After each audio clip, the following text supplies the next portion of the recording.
Hi friends, welcome to Kannada modern stories. ಆಸ್ತಿಗಾಗಿ ಅಣ್ಣನ ಮೇಲೆ ತಂಗಿಯರು ಕೇಸ್ ಹಾಕಿದಾಗ ಅಣ್ಣ ಹೇಳ್ತಾನೆ, ಆಸ್ತಿಯಲ್ಲಿ ಭಾಗ ಕೊಡ್ತೀನಿ, ಆದರೆ ನನ್ನದು ಒಂದು ಷರತ್ತು ಇದೆ ಅಂತ. ಕಟಕಟೆಯಲ್ಲಿ ನಿಂತಿದ್ದ ಅಣ್ಣ ಹೇಳಿದ ಷರತ್ತನ್ನು ಕೇಳಿ ತಂಗಿಯರು, ದೊಡ್ಡ ದೊಡ್ಡ ಲಾಯರ್ಗಳು ಮತ್ತು ಜಡ್ಜು ಕೂಡ ಶಾಕ್ ಆಗಿಬಿಟ್ಟಿದ್ರು. ಇಷ್ಟಕ್ಕೂ ಅಣ್ಣನ ಆ ಷರತ್ತು ಏನು ಗೊತ್ತಾ? ಆ ದಿನ ಫ್ಯಾಮಿಲಿ ಕೋರ್ಟ್ನಲ್ಲಿ ರಕ್ತ ಸಂಬಂಧಗಳ ಅವಮಾನವಾಗ್ತಾ ಇತ್ತು. ಒಂದು ಕಡೆ ಕಟಕಟೆಯಲ್ಲಿ ನಿಂತಿದ್ದ ಆ ವ್ಯಕ್ತಿ, ಅವನು ತನ್ನ ತಂಗಿಯರಿಗಾಗಿ ಎಲ್ಲವನ್ನೂ ಮಾಡಿದ್ದ. ಶಂಕರ್ಗೆ ಈಗ ಇನ್ನೂ 35 ವರ್ಷವಾಗಿತ್ತು, ಆದರೆ ಅವನ ವಯಸ್ಸಿಗಿಂತಲೂ ದೊಡ್ಡವನ ರೀತಿ ಕಾಣಿಸ್ತಾ ಇದ್ದ. ಶಂಕರ್ನ ಮುಂದೆ ಅವನ ಸ್ವಂತ ತಂಗಿಯರೇ ನಿಂತುಕೊಂಡಿದ್ರು. ಮೈಸೂರು ಸಿಲ್ಕ್ ಸೀರೆಯನ್ನು ಉಟ್ಕೊಂಡು ತುಂಬಾ ಸುಂದರವಾಗಿ. ಅವರು ಅಂದುಕೊಂಡು ಬಂದಿದ್ರು, ಈ ದಿನ ನಾವು ಹೇಗಾದರೂ ಮಾಡಿ ಆಸ್ತಿಯಲ್ಲಿ ನಮ್ಮ ಭಾಗವನ್ನು ಪಡೆದುಕೊಳ್ಬೇಕು ಅಂತ. ಜಡ್ಜ್ ಸಾಹೇಬರು ಶಂಕರ್ನನ್ನು ನೋಡಿ ಕೇಳ್ತಾರೆ, ಮಿಸ್ಟರ್ ಶಂಕರ್, ನಿಮ್ಮ ಇಬ್ಬರು ತಂಗಿಯರು ನಿಮ್ಮ ತಂದೆಯ ಪಿತ್ರಾರ್ಜಿತ ಆಸ್ತಿಯಲ್ಲಿ ತಮ್ಮ ಹಕ್ಕನ್ನು ಕೇಳ್ತಾ ಇದ್ದಾರೆ. ಅವರು ಕೋರ್ಟ್ನಲ್ಲಿ ಅಪೀಲ್ ಮಾಡಿದ್ದಾರೆ, ನೀವು ಅವರಿಗೆ ಅವರ ಭಾಗವನ್ನು ಕೊಡಬೇಕು ಅಂತ. ಶಂಕರ್ ತುಂಬಾ ಶಾಂತವಾಗಿ ಹೇಳ್ತಾನೆ, ಸರ್, ನನ್ನ ಇಬ್ಬರು ತಂಗಿಯರಿಗೆ ನನ್ನ ಆಸ್ತಿಯಲ್ಲಿ ಸಮಾನವಾದ ಭಾಗವನ್ನು ಕೊಡಲು ನನಗೆ ಯಾವುದೇ ರೀತಿಯ ಅಭ್ಯಂತರವಿಲ್ಲ. ನಾನು ರೆಡಿಯಾಗಿದ್ದೀನಿ ನನ್ನ ಆಸ್ತಿಯನ್ನು 3 ಭಾಗ ಮಾಡಲು. ಶಂಕರ್ನ ಈ ಮಾತು ಕೇಳಿ ರೂಪಾ ಮತ್ತು ಸಿಂಧು ಇಬ್ಬರು ಶಾಕ್ ಆಗಿದ್ರು. ಅವ್ರು ಅಂದುಕೊಳ್ತಾ ಇದ್ರು, ಅಣ್ಣ ಇದಕ್ಕೆ ವಿರೋಧ ಮಾಡ್ತಾನೆ, ಕೋರ್ಟಿನ ಹೊರಗೆ ಕುಳಿತು ಮಾತುಕತೆ ಮಾಡೋಣ ಅಂತ ನಮ್ಮ ಬಳಿ ಕೇಳಿಕೊಳ್ತಾನೆ ಅಂತ. ಆದರೆ ಶಂಕರ್ ಮಾತ್ರ ಆ ರೀತಿ ಏನೂ ಮಾಡಲಿಲ್ಲ. ಅಣ್ಣನ ಈ ಮಾತು ಕೇಳಿ ಆ ಇಬ್ಬರು ತಂಗಿಯರು ಮತ್ತು ಅವರ ಗಂಡಂದಿರ ಮುಖದಲ್ಲಿ ಒಂದು ವಿಚಿತ್ರವಾದ ಸಂತೋಷ ಬಂದಿತ್ತು. ಯಾವುದೇ ತೊಂದರೆ ಇಲ್ಲದೆ ನಮ್ಮ ದುಡ್ಡು, ನಮ್ಮ ಆಸ್ತಿ ನಮಗೆ ಬಂದು ಬಿಡ್ತಾ ಇದೆ ಅಂತ ಅವರ ಒಳಗೆ ಎಷ್ಟೊಂದು ಸಂತೋಷ ಬಂದಿತ್ತು.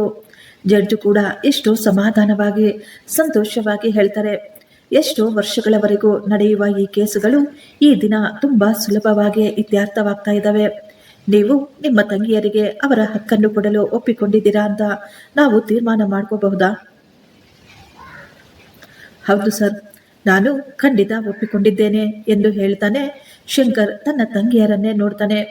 ಅವರಿಬ್ಬರ ಮುಖದಲ್ಲಿ ಎಷ್ಟೊಂದು ಸಂತೋಷವಿತ್ತು.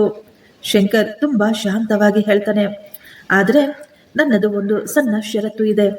ನನ್ನ ಷರತ್ತು, ನನ್ನ ಇಬ್ಬರು ತಂಗಿಯರು ಒಪ್ಪಿಕೊಂಡ್ರೆ ನಾನು ಈಗಲೇ ಈ ಕ್ಷಣದಲ್ಲೇ ಆಸ್ತಿಯ ಭಾಗ ಮಾಡಿ ಅವರಿಗೆ ಕೊಟ್ಟು ಬಿಡ್ತೀನಿ. ರೂಪಾ ಅವರ ಗಂಡ ಸತೀಶ್ ತನ್ನ ವಕೀಲರನ್ನು ಕರೆದು ಹೇಳ್ತಾನೆ, ನೋಡಿದ್ರ ಸರ್, ನನಗೆ ಚೆನ್ನಾಗಿ ಗೊತ್ತು ಇವನು ಇದೇ ರೀತಿ ಏನೋ ಒಂದು ಮಾಡ್ತಾನೆ ಅಂತ.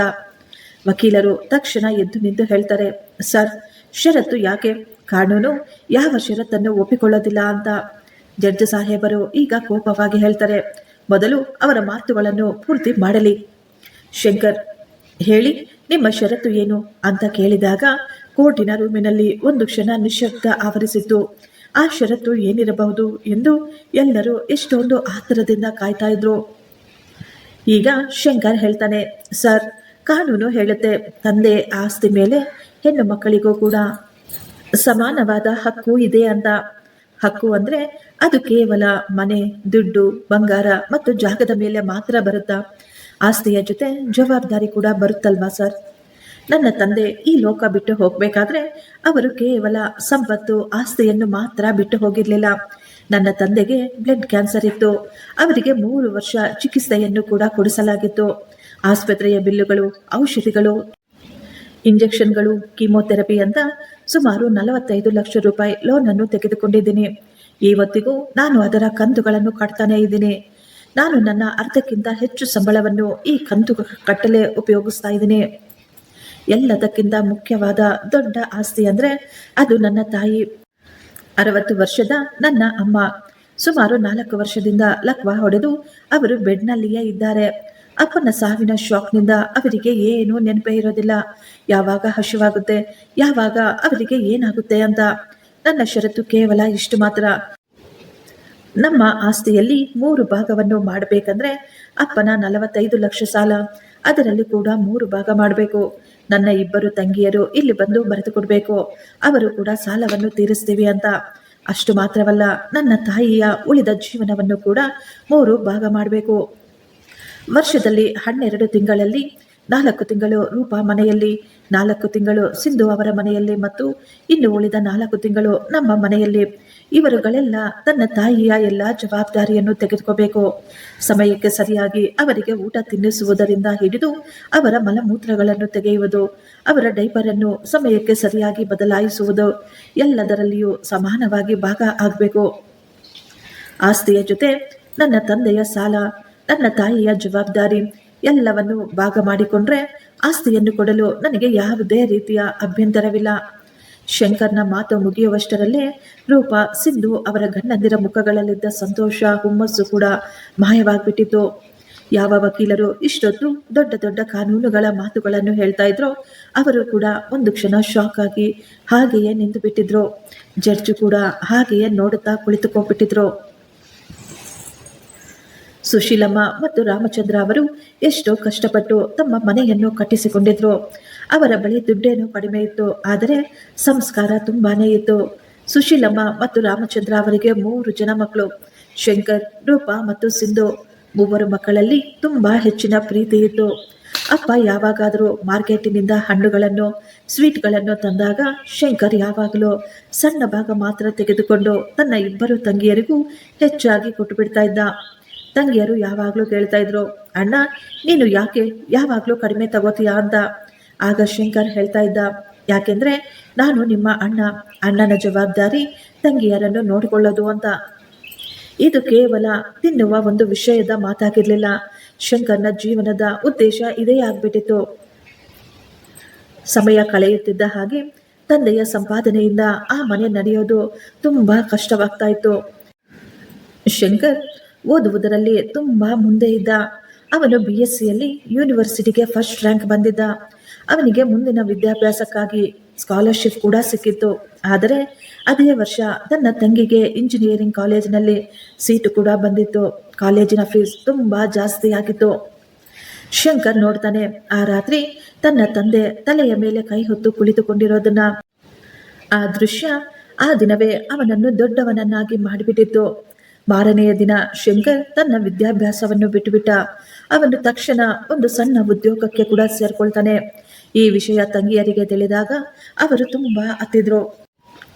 ರೂಪಾ ಹೇಳ್ತಾ ಇದ್ಲು, ಅಣ್ಣ ನನಗಾಗಿ ನೀನು ನಿನ್ನ ಭವಿಷ್ಯತ್ತನ್ನು ಮತ್ತು ನಿನ್ನ ಕೆರಿಯರನ್ನು ಕೂಡ ಬಿಟ್ಟುಬಿಟ್ಟಿದೀಯಾ ಅಂತ. ಶಂಕರ್ ತನ್ನ ತಂಗಿಯ ತಲೆಯನ್ನು ಸವರುತ್ತಾ, ನನ್ನ ತಂಗಿ ದೊಡ್ಡ ಇಂಜಿನಿಯರ್ ಆಗಿ ದೊಡ್ಡ ಕಾರಿನಲ್ಲಿ ಸುತ್ತಾಡುವಾಗ ನನ್ನ ಕೆರಿಯರ್ ಆಗ ಶುರುವಾಗುತ್ತೆ, ನನ್ನ ಕನಸು ಆ ದಿನ ನೆನಸಾಗುತ್ತೆ ಅಂತ ಹೇಳ್ತಾ ಇದ್ದ. ರೂಪಾ ಇಂಜಿನಿಯರ್ ಪೂರ್ತಿ ಮಾಡಿದ ನಂತರ ಅವಳ ಮದುವೆ ಸತೀಶ್ ಜೊತೆ ಅದ್ದೂರಿಯಾಗಿ ನಡೆಯಿತು. ಸತೀಶ್ ಕೂಡ ಒಬ್ಬ ಇಂಜಿನಿಯರ್ ಆಗಿದ್ರು.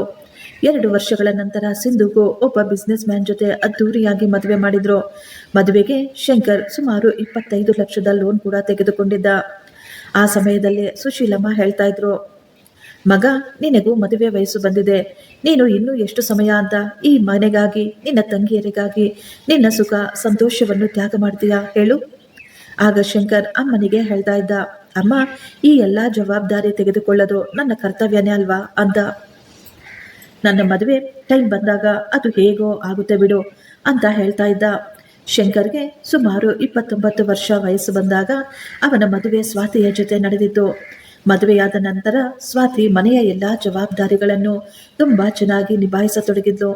ಮನೆಯಲ್ಲಿ ಈಗ ಎಲ್ಲವೂ ಚೆನ್ನಾಗಿಯೇ ನಡೀತಾ ಇತ್ತು. ತಂಗಿಯರು ಯಾವಾಗ ಮನೆಗೆ ಬಂದರೂ ಶಂಕರ್ ಮತ್ತು ಸ್ವಾತಿ ಅವರಿಬ್ಬರನ್ನು ತುಂಬಾ ಚೆನ್ನಾಗಿ ನೋಡ್ಕೊಳ್ತಾ ಇದ್ರು. ತಮ್ಮ ಭಾವನೆಗೂ ಶಂಕರ್ ತುಂಬಾ ಗೌರವ ಮರ್ಯಾದೆ ಕೊಡ್ತಾ ಇದ್ದ. ಅವರು ಮನೆಗೆ ಬಂದಾಗ ಆ ಮನೆಯಲ್ಲಿ ಹಬ್ಬದ ವಾತಾವರಣವೇ ಬರ್ತಾ ಇತ್ತು.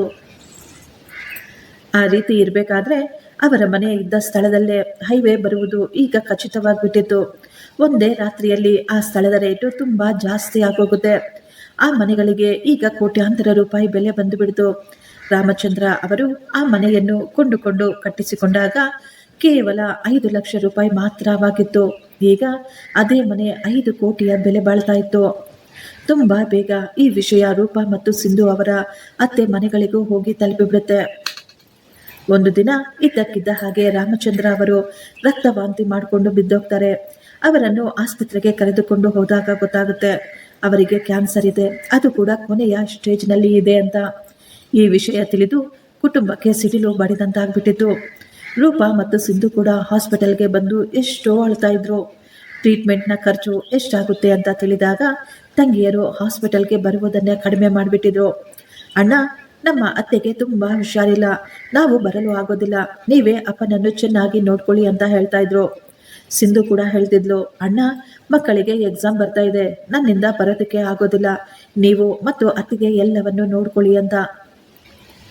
ಶಂಕರ್ ಮತ್ತು ಸ್ವಾತಿ ಯಾವುದೇ ಬೇಸರ ಪಟ್ಕೊಳ್ಳದೆ ಎಲ್ಲವನ್ನೂ ಸಂಭಾಳಿಸ್ತಾ ಇದ್ರು.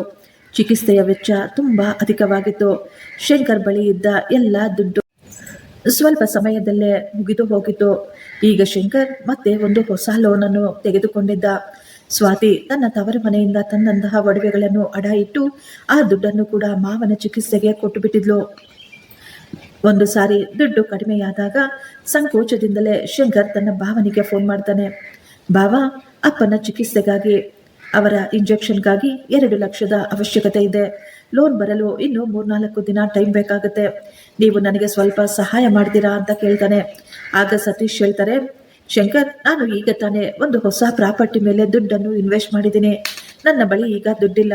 ಇಷ್ಟಕ್ಕೂ ಮಾವನವರು ಈ ಪರಿಸ್ಥಿತಿಯಲ್ಲಿ ಉಳಿಯೋದಿಲ್ಲ ಕೂಡ. ನೀವು ಒಮ್ಮೆ ಚೆನ್ನಾಗಿ ಯೋಚನೆ ಮಾಡಿ, ಸುಮ್ಮನೆ ಯಾಕೆ ಇಷ್ಟೊಂದು ದುಡ್ಡನ್ನು ಖರ್ಚು ಮಾಡ್ತಾ ಇದ್ದೀರಾ ಅಂತ ಹೇಳ್ಬಿಡ್ತಾರೆ. ಈ ಮಾತು ಕೇಳಿದ ತಕ್ಷಣ ಶಂಕರ್ನ ಕೈಯಿಂದ ಮೊಬೈಲ್ ಜಾರಿ ಕೆಳಗೆ ಬಿದ್ದು ಹೋಗುತ್ತೆ. ನಂತರ ಅವನು ಯಾವತ್ತೂ ಯಾರ ಮುಂದೆಯೂ ಕೈ ಚಾಚಿ ಏನೂ ಕೇಳಲಿಲ್ಲ. 3 ವರ್ಷದ ಕಠಿಣವಾದ ಸಂಘರ್ಷದ ನಂತರ ರಾಮಚಂದ್ರ ಅವರು ಈ ಲೋಕ ಬಿಟ್ಟು ಹೊರಟು ಹೋದರು. ಗಂಡನ ಸಾವಿನ ಸುದ್ದಿ ತಿಳಿದ ಸರೋಜಮ್ಮ ಅವರಿಗೂ ಕೂಡ ಲಕ್ವ ಹೊಡೆದು ಅವರ ಒಂದು ಕೈ ಕಾಲು ಈಗ ಕೆಲಸ ಮಾಡ್ತಾ ಇರಲಿಲ್ಲ. ಆ ಶಾಕ್ನಿಂದ ಆಕೆ ಎಲ್ಲವನ್ನೂ ಮರೆತು ಹೋಗಿದ್ರು. ಸ್ವಾತಿ ಈಗ ತನ್ನ ಕೆಲಸವನ್ನು ಸಹ ಬಿಟ್ಟು ಯಾವಾಗಲೂ ತನ್ನ ಅತ್ತೆಯನ್ನೇ ನೋಡಿಕೊಳ್ತಾ ಇದ್ಲು. ಆ ದಿನ ರಾಮಚಂದ್ರ ಅವರ ಮೊದಲ ವರ್ಷದ ದಿನದ ಕಾರ್ಯಕ್ರಮವಾಗಿತ್ತು. ತಿಥಿ ಕಾರ್ಯಕ್ರಮಕ್ಕೆ ಬಂದ ಇಬ್ಬರು ಭಾವಂದಿರು ಹೇಳ್ತಾ ಇದ್ರು, ಶಂಕರ್, ನಾವು ಎಲ್ಲವನ್ನೂ ನೋಡ್ತಾ ಇದ್ದೀವಿ. ನೀನು ಮತ್ತು ಸ್ವಾತಿ ಎಷ್ಟೊಂದು ಕಷ್ಟಪಡ್ತಾ ಇದ್ದೀರಾ, ಎಷ್ಟೊಂದು ಟೆನ್ಷನ್ನಲ್ಲಿದ್ದೀರಾ ಅಂತ. ಇಷ್ಟು ದೊಡ್ಡ ಮನೆ, ನಿನ್ನ ತಾಯಿಯ ಅನಾರೋಗ್ಯ ಸಾಲದೆಂಬಂತೆ ನಿಮ್ಮ ಮೇಲೆ ಅಷ್ಟೊಂದು ದೊಡ್ಡ ಸಾಲದ ಮೊತ್ತವಿದೆ. ಆದ್ದರಿಂದ ನಾನು ಅಂದುಕೊಳ್ತಾ ಇದ್ವಿ. ಏನು ಅಂದುಕೊಳ್ತಾ ಇದ್ರಿ ಬಾಬಾ ಎಂದು ಶಂಕರ್ ಕೇಳಿದಾಗ ಸತೀಶ್ ಮತ್ತು ಶಿವು ಹೇಳ್ತಾರೆ, ಈ ಜಾಗದ ರೇಟು ತುಂಬ ಜಾಸ್ತಿಯಾಗಿದೆ. ಮಾರ್ಕೆಟ್ನಲ್ಲಿ ಈ ಮನೆಗೆ ಒಳ್ಳೆಯ ರೇಟ್ ಸಿಗುತ್ತೆ. ಬಿಲ್ಡರ್ಗಳು ಈ ಮನೆಗೆ 5 ಕೋಟಿ ಕೊಡಲು ಸಿದ್ಧರಿದ್ದಾರಂತೆ. ನೀನು ಈ ಮನೆಯನ್ನು ಮಾರಾಟ ಮಾಡಿಬಿಡು, ನಿನ್ನ ಸಾಲವನ್ನು ತೀರಿಸು, ಉಳಿದ ದುಡ್ಡಿನಲ್ಲಿ ನಿನಗಾಗಿ ಒಂದು ಸಣ್ಣ ಫ್ಲಾಟ್ ಅನ್ನು ಖರೀದಿ ಮಾಡು. ಈ ಮಾತು ಕೇಳಿದ ತಕ್ಷಣ ಶಂಕರ್ ಶಾಕ್ ಆಗಿ, ಬಾಬಾ, ಈ ಮನೆಯನ್ನು ನನ್ನ ಅಪ್ಪ ಎಷ್ಟೋ ಕಷ್ಟಪಟ್ಟು ಕಟ್ಟಿಸಿದ್ರು. ಅಪ್ಪನ ನೆನಪು, ಅಮ್ಮನ ನೆಮ್ಮದಿ ಎಲ್ಲ ಇಲ್ಲೇ ಇದೆ. ಸದ್ಯಕ್ಕೆ ಅಮ್ಮ ಯಾರನ್ನು ಗುರುತಿಸದೇ ಇರಬಹುದು, ಆದರೆ ಅಮ್ಮನಿಗೆ ಈ ಮನೆಯಲ್ಲಿಯೇ ನೆಮ್ಮದಿ ಇರೋದು. ನಾನು ಈ ಮನೆಯನ್ನು ಯಾವತ್ತಿಗೂ ಮಾರಾಟ ಮಾಡೋದಿಲ್ಲ ಅಂತ ಹೇಳಿಬಿಡ್ತಾನೆ. ಆಗ ರೂಪಾ ಹೇಳ್ತಾಳೆ, ಅಣ್ಣ, ನಿನಗೆ ಏನನ್ಸುತ್ತೆ? ಅಪ್ಪ ಈ ಮನೆಯನ್ನು ಕೇವಲ ನಿನಗಾಗಿ ಮಾತ್ರ ಬಿಟ್ಟು ಹೋಗಿದ್ದಾರೆ ಅಂತನಾ? ಈಗಿನ ಕಾನೂನಿನ ಪ್ರಕಾರ ಹೆಣ್ಣು ಮಕ್ಕಳಿಗೂ ಕೂಡ ತಂದೆಯ ಆಸ್ತಿಯ ಮೇಲೆ ಸಮಾನವಾದ ಅಧಿಕಾರವಿರುತ್ತೆ. ನಮ್ಮ ಯಜಮಾನರು ವಕೀಲರ ಜೊತೆ ಎಲ್ಲ ಮಾತುಕತೆ ಮಾಡಿಬಿಟ್ಟಿದ್ದಾರೆ ಅಂತ ಹೇಳಿದಾಗ ಶಂಕರ್ ಶಾಕ್ ಆಗ್ತಾನೆ. ಯಾವ ತಂಗಿಯರಿಗಾಗಿ ಅವನು ತನ್ನ ಬಾಲ್ಯವನ್ನು, ತನ್ನ ಕೆರಿಯರ್ ಎಲ್ಲವನ್ನು ತ್ಯಾಗ ಮಾಡಿದ್ನೋ ಅದೇ ತಂಗಿಯರು ಈ ದಿನ ಅವನಿಗೆ ಕಾನೂನಿನ ಪಾಠವನ್ನು ಹೇಳ್ಕೊಡ್ತಾ ಇದ್ರು. ನೀವು ಅಷ್ಟೊಂದು ಆಶ್ಚರ್ಯವಾಗಿ ನಮ್ಮನ್ನು ಏನು ನೋಡ್ತಾ ಇದ್ದೀರಾ? ನಾವು ಕೇವಲ ನಮ್ಮ ಹಕ್ಕನ್ನು ಮಾತ್ರ ಕೇಳ್ತಾ ಇದ್ದೀವಿ. ನಮ್ಮ ಮಕ್ಕಳ ಭವಿಷ್ಯತ್ತಿಗಾಗಿ ನಮಗೆ ದುಡ್ಡಿನ ಅವಶ್ಯಕತೆ ಇದೆ. ಅಷ್ಟರಲ್ಲೇ ಸ್ವಾತಿ ಮಾತಾಡ್ತಾಳೆ, ಹಾಗಾದರೆ ನಿಮ್ಮ ಅಮ್ಮನ ಪರಿಸ್ಥಿತಿ ಏನು? ನೀವಿಬ್ಬರು ಕಳೆದ 6 ತಿಂಗಳಿಂದ ಒಂದೇ ಒಂದು ಬಾರಿ ಕೂಡ ನಿಮ್ಮ ತಾಯಿಯನ್ನು ನೋಡಲು ಬರಲೇ ಇಲ್ಲ. ಅವರು ಬದುಕಿದ್ದಾರಾ ಇಲ್ಲ ಸತ್ತು ಹೋಗಿದ್ದಾರಾ ಅಂತ. ಈ ದಿನ ನೀವು ಇಲ್ಲಿ ಬಂದು ನಿಮ್ಮ ಅಧಿಕಾರವನ್ನು ಕೇಳ್ತಾ ಇದ್ದೀರಾ. ಆಗ ಸತೀಶ್ ಹೇಳ್ತಾನೆ, ಸ್ವಾತಿ, ನೀನು ಮಧ್ಯದಲ್ಲಿ ಮಾತಾಡಬೇಡ, ನೀನು ಕೇವಲ ಈ ಮನೆಯ ಸೊಸೆ ಅಷ್ಟೇ ಅಂತ. ಹೆಣ್ಣು ಮಕ್ಕಳಿಗೆ ಕಾನೂನು ಹಕ್ಕು ಕೊಡುತ್ತೆ, ನಾವು ಅದನ್ನು ಖಂಡಿತ ತೆಗೆದುಕೊಳ್ತೀವಿ. ನೀವು ಪ್ರೀತಿಯಿಂದ ಕೊಡಲಿಲ್ಲ ಅಂದರೆ ನಾವು ಇನ್ನೊಂದು ದಾರಿಯಲ್ಲಿ ಹೋಗಬೇಕಾಗತ್ತೆ. ಆ ದಿನ ಅವರು ಊಟ ಕೂಡ ಮಾಡದೆ ಹಾಗೆಯೇ ಹೊರಟು ಹೋದರು. ಶಂಕರ್ ರಾತ್ರಿಯೆಲ್ಲ ಕುಳಿತುಕೊಂಡು ಅಳ್ತಾನೆ ಇದ್ದ. ಅವನಿಗೆ ನಂಬಿಕೆನೇ ಬರಲಿಲ್ಲ. ಈ ದುಡ್ಡು, ಆಸ್ತಿ ರಕ್ತ ಸಂಬಂಧವನ್ನು ಕೊಂದು ಹಾಕ್ತವೆ ಅಂತ. ಸರಿಯಾಗಿ 15 ದಿನಗಳ ನಂತರ ಲೀಗಲ್ ನೋಟಿಸ್ ಬಂದಿತ್ತು, ಆಸ್ತಿಯನ್ನು ಸಮಾನವಾಗಿ ಹಂಚಿಕೆ ಮಾಡಬೇಕು ಅಂತ. ಒಂದೇ ಕ್ಷಣದಲ್ಲಿ ಇಷ್ಟು ವರ್ಷದ ಪ್ರೀತಿಯ ಸಂಬಂಧಗಳು ಸತ್ತು ಹೋಗಿದ್ವು. ಈಗ ಈ ಪೂರ್ತಿ ಪರಿವಾರ ಕೋರ್ಟ್ ರೂಮಿನಲ್ಲಿ ಎದುರು ಬದುರು ನಿಂತುಕೊಂಡಿದ್ರು. ತಂಗಿಯರು ಅಂದುಕೊಳ್ತಾ ಇದ್ರು, ಇದರಿಂದ ನಮ್ಮ ಅಣ್ಣ ಹೆದರಿಕೊಳ್ತಾನೆ, ಸುಲಭವಾಗಿ ನಮ್ಮ ಆಸ್ತಿ ನಮ್ಮ ಕೈ ಸೇರುತ್ತೆ ಅಂತ. ಅವರು ಸ್ವಲ್ಪ ಕೂಡ ಯೋಚಿಸಿರಲಿಲ್ಲ, ಅವರ ಆಟ ಅವರಿಗೆ ಉಲ್ಟಾ ಹೊಡೆಯಬಹುದು ಅಂತೇಳಿ. ಶಂಕರ್ನ ಈ ಒಂದು ಷರತ್ತು ಕೋರ್ಟ್ ರೂಮಿನಲ್ಲಿದ್ದ ಎಲ್ಲರ ಕೆಳಗೆ ಬೆಂಕಿ ಹತ್ತಿಸಿಬಿಟ್ಟಿತ್ತು. ವಕೀಲರು ಗಾಬರಿಯಾಗಿ ಹೇಳ್ತಾರೆ, ಅಬ್ಜೆಕ್ಷನ್ ಯುವರ್ ಆನರ್. ಕಾನೂನಿನ ಪ್ರಕಾರ ಹೆಣ್ಣು ಮಕ್ಕಳಿಗೆ ಯಾವುದೇ ಷರತ್ತು ಇಲ್ಲದೆ ಆಸ್ತಿಯಲ್ಲಿ ಅಧಿಕಾರ ಸಿಗಲೇಬೇಕು. ಈ ಮನುಷ್ಯ ನ್ಯಾಯಾಲಯವನ್ನು ಮೋಸ ಮಾಡಬೇಕು ಅಂದುಕೊಂಡಿದ್ದಾನೆ. ತಂದೆಯ ಅನಾರೋಗ್ಯಕ್ಕೆ ತೆಗೆದುಕೊಂಡಂತಹ ಲೋನು ಇವನ ಹೆಸರಿನಲ್ಲಿದೆ, ಅದು ಇವನ ಪರ್ಸನಲ್ ಲೋನ್ ಕೂಡ. ಇನ್ನು ತಾಯಿಯ ಮಾತು, ಅವರನ್ನು ಆಸ್ತಿಯ ಹಂಚಿಕೆಯಲ್ಲಿ ಸೇರಿಸಿಕೊಳ್ಳೋದಕ್ಕೆ ಸಾಧ್ಯವೇ ಇಲ್ಲ. ವಕೀಲರ ಈ ಮಾತುಗಳನ್ನು ಕೇಳಿ ತಂಗಿಯರು ಮತ್ತು ಅವರ ಗಂಡಂದಿರು ಎಷ್ಟೊಂದು ಸಂತೋಷ ಪಡ್ತಾ ಇದ್ರು. ಅವರಿಗೆ ಅನ್ನಿಸ್ತಾ ಇತ್ತು, ನಮ್ಮ ವಕೀಲರು ಇವನಿಗೆ ಇವನ ಯೋಗ್ಯತೆಯನ್ನು ಈ ದಿನ ಖಂಡಿತ ತೋರಿಸ್ಕೊಡ್ತಾರೆ ಅಂತ. ಆದರೆ ಜಡ್ಜ್ ಸಾಹೇಬರು ಹೇಳ್ತಾರೆ, ನೀವು ನನಗೆ ಕಾನೂನಿನ ಪಾಠ ಹೇಳಿಕೊಡುವ ಅವಶ್ಯಕತೆ ಇಲ್ಲ. ಹೆಣ್ಣು ಮಕ್ಕಳಿಗೆ ಆಸ್ತಿಯಲ್ಲಿ ಅಧಿಕಾರವಿದೆ, ಆದರೆ ಹೆಣ್ಣು ಮಕ್ಕಳು ಕೇವಲ ಆಸ್ತಿಯಲ್ಲಿ ಮಾತ್ರ ವಾರಸುದಾರರ. ತಂದೆ ತಾಯಿಯ ವಯಸ್ಸಾದ ಸಮಯದಲ್ಲಿ, ಅವರ ಅನಾರೋಗ್ಯದಲ್ಲಿ ಅವರ ಯಾವುದೇ ಕರ್ತವ್ಯ ಅವರ ಮೇಲೆ ಇಲ್ವಾ? ಈ ಮಾತು ಕೇಳಿದ ತಕ್ಷಣ ವಕೀಲರು ಕೂಡ ಬಾಯಿ ಮುಚ್ಕೊಂಡು ಸುಮ್ಮನೆ ಆಗೋಗಿದ್ರು. ಜಡ್ಜ್ ಸಾಹೇಬರು ಹೇಳ್ತಾ ಇದ್ರು, ಶಂಕರ್, ನೀವು ಹೇಳ್ತಾ ಇರೋದು ಸರಿಯಾಗಿದೆ, ಆದರೆ ನಿಮ್ಮ ಹೆಸರಿನ ಮೇಲಿರುವ ಲೋನನ್ನು ನಿಮ್ಮ ತಂಗಿಯರ ಮೇಲೆ ಹೊರಿಸಲಾಗುವುದಿಲ್ಲ. ನಿಮ್ಮ ಬಳಿ ಯಾವುದಾದರೂ ಸಾಕ್ಷಿ ಆಧಾರಗಳು ಇವೆಯಾ?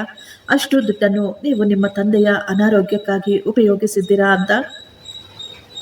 ಆಗಲೇ ಶಂಕರ್ ತನ್ನ ಬಳಿ ಇದ್ದ ಫೈಲನ್ನು ಕೋರ್ಟ್ನಲ್ಲಿ ಕೊಡ್ತಾರೆ. ಸರ್, ಇದು ನನ್ನ ಬ್ಯಾಂಕ್ ಸ್ಟೇಟ್ಮೆಂಟ್, ನೀವು ಇದನ್ನು ನೋಡಬಹುದು. ಲೋನಿನ ದುಡ್ಡು ನನ್ನ ಅಕೌಂಟ್ನಿಂದ ಬಂದ ತಕ್ಷಣ ಆ ದಿನ ಆ ದುಡ್ಡನ್ನು ಆಸ್ಪತ್ರೆಗೆ ಟ್ರಾನ್ಸ್ಫರ್ ಮಾಡಲಾಗಿದೆ. ನಾನು ಅದರಲ್ಲಿ ಒಂದೇ ಒಂದು ರೂಪಾಯಿಯನ್ನು ಕೂಡ ನನ್ನ ಸ್ವಾರ್ಥಕ್ಕಾಗಿ, ನನ್ನ ಕೆಲಸಗಳಿಗಾಗಿ ಉಪಯೋಗಿಸಿಕೊಳ್ಳಲಿಲ್ಲ. ಅಪ್ಪನಿಗೆ ಕೊಟ್ಟಂತಹ ಪ್ರತಿಯೊಂದು ಇಂಜೆಕ್ಷನ್ಗಳು, ಪ್ರತಿಯೊಂದು ಚಿಕಿತ್ಸೆಗಳು, ಎಲ್ಲ ಬಿಲ್ಲುಗಳು ಈ ಫೈಲ್ನಲ್ಲೇ ಇವೆ. ಇವರಿಗೆ ಕೇವಲ ಆಸ್ತಿ ಮಾತ್ರ ಬೇಕು, ಸಾಲಗಳು ಮತ್ತು ತಂದೆ ತಾಯಿಯ ಜವಾಬ್ದಾರಿ ಬೇಡವಾ? ಇವರು ಒಂದು ವೇಳೆ ಲೋನಿನ ದುಡ್ಡನ್ನು ನಮ್ಮಿಂದ ಕೊಡಲಾಗುವುದಿಲ್ಲ ಅಂತ ಹೇಳಿದ್ರೆ, ಸರಿ ಬಿಡಿ ಸರ್, ಆಯಿತು, ಆ ಮನೆಯನ್ನು ಮಾರಿ ಮೊದಲು 45 ಲಕ್ಷದ ಲೋನನ್ನು ತೀರಿಸಿ ಬಿಡ್ತೇನೆ, ಉಳಿದ ದುಡ್ಡಿನಲ್ಲಿ 3 ಭಾಗ ಮಾಡಿಕೊಳ್ಳೋಣ. ಇದು ಇವರಿಗೆ ಒಪ್ಪಿಗೆನಾ ಅಂತ ಕೇಳಿದಾಗ ವಕೀಲರು ಒಂದು ಕ್ಷಣ ಶಾಕ್ ಆಗ್ತಾರೆ. 45 ಲಕ್ಷ ಹೋದರೆ ಇಬ್ಬರು ತಂಗಿಯರ ಹಕ್ಕಿನಲ್ಲಿ ಸುಮಾರು 15ರಿಂದ 17 ಲಕ್ಷ ಕಟ್ಟಾಗುತ್ತೆ ಅಂತ. ಫ್ರೀಯಾಗಿ ಆಸ್ತಿ ಬರುತ್ತೆ ಎಂದು ಆಸೆಯಲ್ಲಿ ಬಂದಿದ್ದ ತಂಗಿಯರು ಮತ್ತು ಅವರ ಗಂಡಂದ್ರು ಕೂಡ ಶಾಕ್ ಆಗಿದ್ರು. ಈಗ ರೂಪ ಮುಂದೆ ಬಂದು ಹೇಳ್ತಾಳೆ, ಸರ್, ನಮ್ಮ ಅಣ್ಣ ಸುಳ್ಳು ಹೇಳ್ತಾ ಇದ್ದಾನೆ. ಅಪ್ಪನ ಫೆನ್ಷನ್ ಕೂಡ ಬರ್ತಾ ಇತ್ತು ತಾನೆ. ಇವರು ಆ ದುಡ್ಡನ್ನು ಸಹ ತಿಂದು ಹಾಕಿದ್ದಾರೆ. ನಾವು ನಮ್ಮ ಭಾಗದಲ್ಲಿ ಇವರ ಸಾಲ ಯಾಕೆ ತೀರಿಸಬೇಕು? ಇನ್ನು ಅಮ್ಮನನ್ನು ಜೊತೆಯಲ್ಲಿ ಇಟ್ಟುಕೊಳ್ಳುವ ಮಾತು ಬಂದರೆ, ಅಣ್ಣನ ಬಳಿ ಅತ್ತಿಗೆ ಇದ್ದಾರೆ. ಆಕೆ ಒಬ್ಬ ಹೌಸ್ ವೈಫ್. ಅತ್ತಿಗೆ ಯಾವುದೇ ಕೆಲಸ ಕಾರ್ಯ ಮಾಡೋದಿಲ್ಲ, ದಿನವೆಲ್ಲ ಮನೆಯಲ್ಲಿ ಸುಮ್ಮನೆ ಇರ್ತಾಳೆ. ಆದರೆ ನಾವಿಬ್ಬರು ವರ್ಕಿಂಗ್ ವುಮೆನ್ಸ್, ನಾವು ಕೆಲಸಕ್ಕೆ ಹೋಗಿ ದುಡಿಯಬೇಕು. ಒಬ್ಬ ಲಕ್ವ ಹೊಡೆದ ಮಹಿಳೆಯನ್ನು ನಮ್ಮ ಮನೆಯಲ್ಲಿ ಇಟ್ಟುಕೊಳ್ಳೋದು, ಅವರನ್ನು ನೋಡಿಕೊಳ್ಳೋದು ಅದು ಅಸಾಧ್ಯವಾದ ಮಾತು ಅಂತ ಹೇಳ್ತಾರೆ. ಆಗ ಸ್ವಾತಿ ಮುಂದೆ ಬಂದು ಹೇಳ್ತಾಳೆ, ಸಾಧ್ಯವಾಗೋದಿಲ್ಲ, ಅಸಾಧ್ಯ ಅಂದರೆ ಏನರ್ಥ? ಸ್ವಾತಿ ಕೋಪದಿಂದ ದುಃಖದಿಂದಲೇ ಹೇಳ್ತಾ ಇದ್ಲು, ಅತ್ತೆ, ಮರೆವಿನ ಕಾರಣದಿಂದ ಮಧ್ಯರಾತ್ರಿ 2-3 ಗಂಟೆಗಳಲ್ಲಿ ಬೆಡ್ ಮೇಲೆಯೇ ಆಕೆ ಮಲಮೂತ್ರಗಳನ್ನು ಮಾಡಿಕೊಂಡಾಗ ಅವರು ತಮ್ಮ ಕೈಯಿಂದಲೇ ಅದನ್ನು ತಮ್ಮ ಬಟ್ಟೆಗಳಿಗೆ, ತಮ್ಮ ಮೈ ಕೈಗಳಿಗೆ ಬಳಿದುಕೊಂಡಾಗ ಅದನ್ನು ಸ್ವಚ್ಛ ಮಾಡೋದು, ರಾತ್ರಿಯಲ್ಲಿ ಆ ಚಳಿಯಲ್ಲಿ ಅವರ ಮಲಮೂತ್ರವನ್ನು ಕ್ಲೀನ್ ಮಾಡೋದು, ಇದನ್ನು ಹೇಳ್ತಾರೆ ಸಾಧ್ಯವಾಗೋದಿಲ್ಲ ಅಂತ. ಸ್ವಾತಿಯ ಒಂದೊಂದು ಮಾತುಗಳು ಆ ತಂಗಿಯರ ಮುಖದ ಮೇಲೆ ಏಟು ಬಿದ್ದ ಹಾಗೆ ಅನ್ನಿಸ್ತಾ ಇತ್ತು. ನೀವು ಏನು ಹೇಳ್ತಾ ಇದ್ದೀರಾ? ನಾನು ಹೌಸ್ ವೈಫ್ ಅಂತನಾ? ಏನು ಕೆಲಸ ಮಾಡೋದಿಲ್ಲ ಅಂತನಾ? ನೀವು ಈಗ ಮರೆತು ಹೋಗಿದ್ದೀರಾ ಅನ್ಸುತ್ತೆ. ನಾನು ಮಲ್ಟಿ ನ್ಯಾಷನಲ್ ಕಂಪನಿಯಲ್ಲಿ ಕೆಲಸ ಮಾಡ್ತಾ ಇದ್ದೆ. ನನಗೆ ಒಳ್ಳೆಯ ಸಂಬಳ ಕೂಡ ಸಿಗ್ತಾ ಇತ್ತು. ಆದರೆ ನಿಮ್ಮ ಅಮ್ಮನಿಗೆ ಈ ರೀತಿ ಆದಾಗ ಅವರ ಹೊಟ್ಟೆಯಲ್ಲಿ ಹುಟ್ಟಿದ ಮಕ್ಕಳಾಗಿ ಕೂಡ ನೀವು ಹೇಳ್ಬಿಟ್ಟಿದ್ರಿ, ನಮ್ಮ ಬಳಿ ಸಮಯವಿಲ್ಲ, ನಾವು ಬರಲು ಆಗೋದಿಲ್ಲ ಅಂತ, ನೀವೇ ನೋಡ್ಕೊಳ್ಳಿ ಅಂತ. ಆಗ ನಾನು ನನ್ನ ಕೆಲಸವನ್ನು ಬಿಡಬೇಕಾಯಿತು. ನನಗೆ ಆಕೆಯ ಜೊತೆ ಯಾವುದೇ ರಕ್ತ ಸಂಬಂಧವಿಲ್ಲ. ಆದರೂ ನಾನು ನನ್ನ ಕೆರಿಯರನ್ನು ಪಕ್ಕಕ್ಕೆ ಇಟ್ಟು ಆಕೆಯ ಸೇವೆಯನ್ನು ಮಾಡಿದೆ. ನೀವಿಬ್ಬರು ಆ ತಾಯಿ ಹೆತ್ತ ಮಕ್ಕಳು. ಈ ದಿನ ಈ ಮಾತುಗಳನ್ನು ಹೇಳ್ತಾ ಇದ್ದೀರಾ. ನಿಮ್ಮ ತಾಯಿಯನ್ನು ನಿಮ್ಮ ಮನೆಯಲ್ಲಿ ಇಟ್ಟುಕೊಳ್ಳೋದು ಪ್ರಾಕ್ಟಿಕಲ್ ಆಗೋದಿಲ್ಲ ಅಂತ. ಸ್ವಾತಿಯ ಈ ಮಾತುಗಳನ್ನು ಕೇಳಿ ಕೋರ್ಟ್ ರೂಮಿನಲ್ಲಿ ಸ್ವಲ್ಪ ಸಮಯ ನಿಶ್ಶಬ್ದ ಆವರಿಸಿಬಿಟ್ಟಿದ್ದು. ಸತೀಶ್ ತನ್ನ ಹೆಂಡತಿಯ ಬಳಿ ಹೇಳ್ತಾನೆ, ನಾವು ಅಮ್ಮನನ್ನು ಇಟ್ಟುಕೊಳ್ಳೋದಕ್ಕೆ ಒಪ್ಪಿಕೊಳ್ಳಲಿಲ್ಲ ಅಂದ್ರೆ ಈ ಕೇಸನ್ನು ನಾವು ಖಂಡಿತ ಸೋತೋಗ್ತೀವಿ ಅಂತ. ರೂಪಾ ತಕ್ಷಣ ಎದ್ದು ನಿಂತು ಧೈರ್ಯವಾಗಿ ಹೇಳ್ತಾಳೆ, ನಮ್ಮ ಭಾರತೀಯ ಸಂಸ್ಕೃತಿಯಲ್ಲಿ ಮೊದಲಿನಿಂದಲೂ ಇದ್ದಂತಹ ಪರಂಪರೆ ಇದು. ತಂದೆ ತಾಯಿ ಮಗ ಮತ್ತು ಸೊಸೆಯ ಬಳಿ ಇರೋದು. ಅತ್ತಿಗೆ ನಮ್ಮ ಅಮ್ಮನ ಸೇವೆ ಮಾಡಿದ್ರೆ ಅದು ಅವರ ಕರ್ತವ್ಯ ಅಷ್ಟೇ, ಯಾವುದೇ ತ್ಯಾಗ ಅಲ್ಲ. ಮನೆಯ ಸೊಸೆಯಾಗಿ ಇದು ಅವಳ ಕರ್ತವ್ಯ, ಜವಾಬ್ದಾರಿ ಮಾತ್ರ. ರೂಪಾ ಮತ್ತು ಸಿಂಧು ಇಬ್ಬರು ಹೇಳ್ತಾರೆ, ಈ ಗಂಡ ಹೆಂಡತಿ ಅಮ್ಮನ ಅನಾರೋಗ್ಯದ ಬಗ್ಗೆ ಇಲ್ಲ ಸಲ್ಲದನ್ನು ಸೇರಿಸಿಕೊಂಡು ಇಲ್ಲಿ ದೊಡ್ಡದಾಗಿ ಹೇಳ್ತಾ ಇದ್ದಾರೆ. ಅಮ್ಮನಿಗೆ ಲಕ್ವ ಹೊಡೆದಿದೆ ನಿಜ. ಲಕ್ವ ಹೊಡೆದ ಮಹಿಳೆ ಬೆಡ್ ಮೇಲೆಯೇ ಬಿದ್ದುಕೊಂಡಿರ್ತಾರೆ. ಅವರಿಗೆ ಊಟ ಮಾಡಿಸುವುದು, ಅವರ ಡೈಪರ್ ಬದಲಾಯಿಸುವುದು ಕೇವಲ ಅರ್ಧ ಗಂಟೆಯ ಕೆಲಸ ಅಷ್ಟೇ. ಇವರಿಬ್ಬರು ಇಲ್ಲ ಸಲ್ಲದ್ದನ್ನು ಹೇಳಿ ತಮ್ಮನ್ನು ತಾವು ತುಂಬಾ ದೊಡ್ಡವರು, ಮಹಾನ್ ವ್ಯಕ್ತಿಗಳು, ತ್ಯಾಗಮೂರ್ತಿಗಳು ಅಂತ ಕೋರ್ಟಿನಲ್ಲಿ ಬಿಂಬಿಸ್ಕೊಳ್ತಾ ಇದ್ದಾರೆ. ಈಗ ಜಡ್ಜ್ ಸಾಹೇಬರು ಹೇಳ್ತಾರೆ, ಅಂದ್ರೆ ನಿಮ್ಮ ಮಾತಿನ ಪ್ರಕಾರ ನಿಮ್ಮ ತಾಯಿಯ ಜವಾಬ್ದಾರಿ, ಆಕೆಯನ್ನು ನೋಡಿಕೊಳ್ಳುವುದು ಯಾವುದೇ ಕಷ್ಟದ ಕೆಲಸವಲ್ಲ, ಅದು ತುಂಬಾ ಸುಲಭ ಅಂತ ಅಷ್ಟೇ ತಾನೆ? ಸತೀಶ್ ತಕ್ಷಣ ಹೇಳ್ತಾನೆ, ಹೌದು ಸರ್, ಇದೇ ಸತ್ಯ. ಜಡ್ಜ್ ಸಾಹೇಬರು ನಗುತ್ತಲೇ ಹೇಳ್ತಾರೆ, ಆಸ್ತಿಯಲ್ಲಿ ನಿಮಗೆ ಸಮಾನವಾದ ಹಕ್ಕು ಬೇಕಾಗಿದ್ರೆ ನೀವು ನಿಮ್ಮ ತಾಯಿಯ ಜವಾಬ್ದಾರಿಯನ್ನು ಕೂಡ ತೆಗೆದುಕೊಳ್ಳಲು ಸಿದ್ಧರಾಗಿದ್ದೀರಾ ಅಲ್ವಾ? ಈ ಮಾತು ಕೇಳಿದ ತಕ್ಷಣ ಸತೀಶ್ ಮತ್ತು ಶಿವು ಇಬ್ಬರು ಶಾಕ್ ಆಗಿ ಒಬ್ಬರನ್ನೊಬ್ಬರು ನೋಡ್ಕೊಳ್ತಾ ಇದ್ರು. ಅವರೆಲ್ಲ ಹೇಳ್ತಾರೆ, ಹೌದು ಸರ್, ನಾವು ತಯಾರಾಗಿದ್ದೀವಿ. ನಮ್ಮ ಪಾಲಿಗೆ ಬಂದ ಜವಾಬ್ದಾರಿಯನ್ನು ನಾವು ಖಂಡಿತ ನೆರವೇರಿಸ್ತೀವಿ. ನಾವು ಅತ್ತೆಯನ್ನು ಇಟ್ಟುಕೊಳ್ಳಲು ತಯಾರಾಗಿದ್ದೀವಿ ಅಂತ ಜಂಬವಾಗಿ ಹೇಳ್ತಾರೆ. ಎರಡು ಪಕ್ಷಗಳು ಈ ಎಲ್ಲ ಮಾತುಗಳನ್ನು ಒಪ್ಪಿಕೊಂಡಿರುವುದರಿಂದ ಮುಂದಿನ ಪ್ರಕ್ರಿಯೆಯನ್ನು ಮುಂದುವರಿಸೋಣ ಅಂತ ಹೇಳ್ತಾರೆ ಜಡ್ಜ್ ಸಾಹೇಬರು. ಈ ಮಾತು ಕೇಳಿದ ತಕ್ಷಣ ತಂಗಿಯರು ಮತ್ತು ಅವರ ಗಂಡಂದಿರ ಮುಖದಲ್ಲಿ ಎಷ್ಟೋ ಸಂತೋಷ, ಹುಮ್ಮಸ್ಸು ಬಂದ್ಬಿಡುತ್ತೆ. ಆದರೆ ಎಂದು ಜಡ್ಜ್ ಹೇಳಿದಾಗ ಅವರ ಮುಖದಲ್ಲಿದ್ದ ನಗು ಒಂದೇ ಕ್ಷಣದಲ್ಲಿ ಮಾಯವಾಗ್ಬಿಡ್ತು. ಆದರೆ ನ್ಯಾಯಾಲಯ ಕಣ್ಣು ಮುಚ್ಚಿಕೊಂಡು ಒಬ್ಬ ವಯಸ್ಸಾದ ಅನಾರೋಗ್ಯ ಪೀಡಿತ ವೃದ್ಧ ಮಹಿಳೆಯ ಆರೈಕೆಯ ಜೊತೆ ಯಾವುದೇ ಪ್ರಯೋಗ ಮಾಡಲು ತಯಾರಿಲ್ಲ. ನೀವು ಹೇಳಿದ್ರಿ ಈ ಕೆಲಸ ತುಂಬಾ ಸುಲಭ ಅಂತ, ಆದ್ದರಿಂದ ಈ ನ್ಯಾಯಾಲಯ ಆದೇಶ ಕೊಡ್ತಾ ಇದೆ, ಸಂಪತ್ತಿನ ಭಾಗಕ್ಕಿಂತ ಮೊದಲು 2 ತಿಂಗಳು ನಾವು ಎಲ್ಲವನ್ನೂ ಗಮನಿಸ್ತೀವಿ. ಇವತ್ತಿನಿಂದ 1 ತಿಂಗಳು ರೂಪಾ ತನ್ನ ತಾಯಿಯನ್ನು ತನ್ನ ಮನೆಯಲ್ಲಿ ಇಟ್ಕೋಬೇಕು.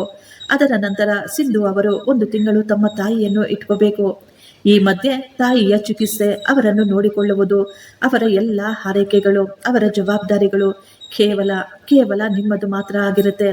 ಈ ಮಾತುಗಳನ್ನು ಕೇಳಿ ಅವರು ಬಾಯಿ ಬಿಟ್ಕೊಂಡು ಶಾಕ್ನಿಂದ ಹಾಗೆಯೇ ನಿಂತ್ಕೊಬಿಟ್ಟಿರ್ತಾರೆ. ಈ ಸಮಯದಲ್ಲಿ ನಿಮ್ಮ ತಾಯಿಯನ್ನು ನೀವು ಸರಿಯಾಗಿ ನೋಡಿಕೊಳ್ಳಲಿಲ್ಲ ಅಂದ್ರೆ, ಅವರಿಗೆ ಯಾವುದಾದರೂ ಶಾರೀರಿಕ ಮಾನಸಿಕ ಕಷ್ಟ ಉಂಟಾದ್ರೆ ಆಸ್ತಿಯ ಭಾಗವನ್ನು ರದ್ದು ಮಾಡಿಬಿಡ್ತೀನಿ.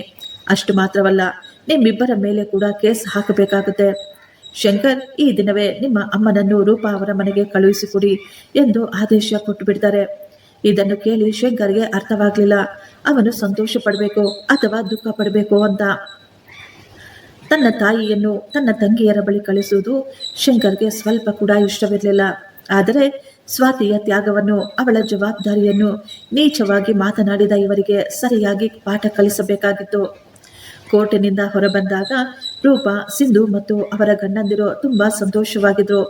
ಅವರಿಗೆಲ್ಲ ಅನ್ನಿಸ್ತಾ ಇತ್ತು, ನಾವು ಕೋರ್ಟನ್ನು ಕೂಡ ಯಾಮಾರಿಸಬಹುದು ಅಂತ. ಆದರೆ ಜಡ್ಜ್ ಸಾಹೇಬರು ಯಾರಿಗೂ ಗೊತ್ತಾಗದಂತೆ ಇವರ ಮೇಲೆ ಕಣ್ಣಿಡಲು ಒಬ್ಬ ವಕೀಲರಿಗೆ ಆದೇಶವನ್ನು ಕೊಟ್ಟಿದ್ದಾರೆಂದು ಅವರಿಗೆ ಗೊತ್ತಾಗಲೇ ಇಲ್ಲ. ಸ್ವಾತಿ ಕೂಡ ಹೇಳ್ತಾ ಇದ್ಲು, ರೀ, ನಾವು ಆಸ್ತಿಯನ್ನು ಅವರಿಗೆ ಕೊಟ್ಟು ಬಿಡೋಣ, ಆದರೆ ಅತ್ತೆಯನ್ನು ಅವರ ಬಳಿ ಕಳಿಸೋದು ಬೇಡ, ಅವರು ಆಕೆಯನ್ನು ಜೀವಂತವಾಗಿ ಬಿಡೋದಿಲ್ಲ ಅಂತ. ಆದರೆ ಕೋರ್ಟಿನ ಆದೇಶಕ್ಕೆ ಅವರು ತಲೆ ಬಾಗಿಸಲೇಬೇಕಾಗಿತ್ತು. ಸ್ವಾತಿ ಈಗ ಅತ್ತೆಯ ಬಟ್ಟೆಗಳನ್ನು, ಔಷಧಿಗಳನ್ನು, ಅವರ ಡೈಪರ್ಸ್ ಎಲ್ಲವನ್ನು ಸೂಟ್ಕೇಸ್ನಲ್ಲಿ ಪ್ಯಾಕ್ ಮಾಡ್ತಾ ಕುಳಿತುಕೊಂಡಿದ್ಲು.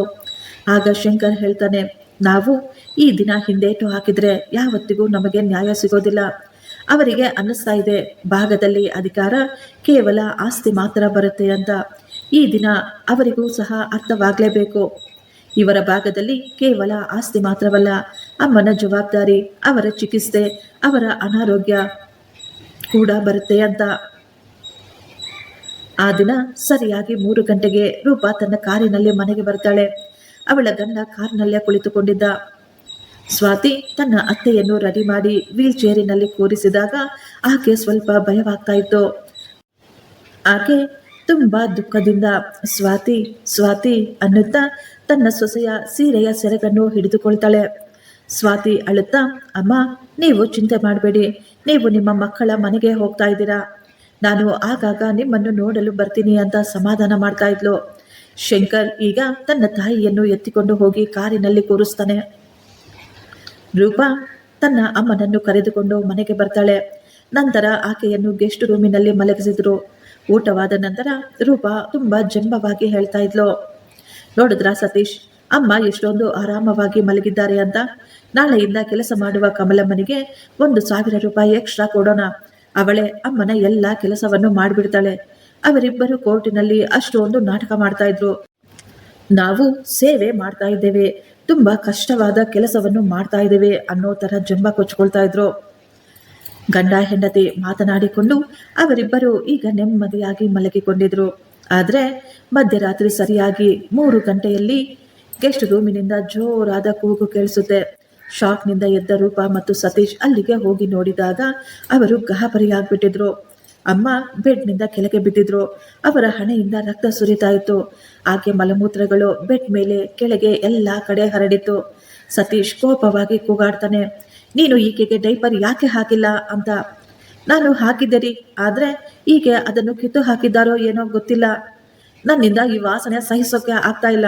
ನೀನು ತಕ್ಷಣ ಇದನ್ನೆಲ್ಲ ಕ್ಲೀನ್ ಮಾಡು ಅಂತ ಸತೀಶ್ ಹೇಳಿ ಅಲ್ಲಿಂದ ತನ್ನ ರೂಮ್ಗೆ ಹೊರಟೋಗ್ತಾನೆ.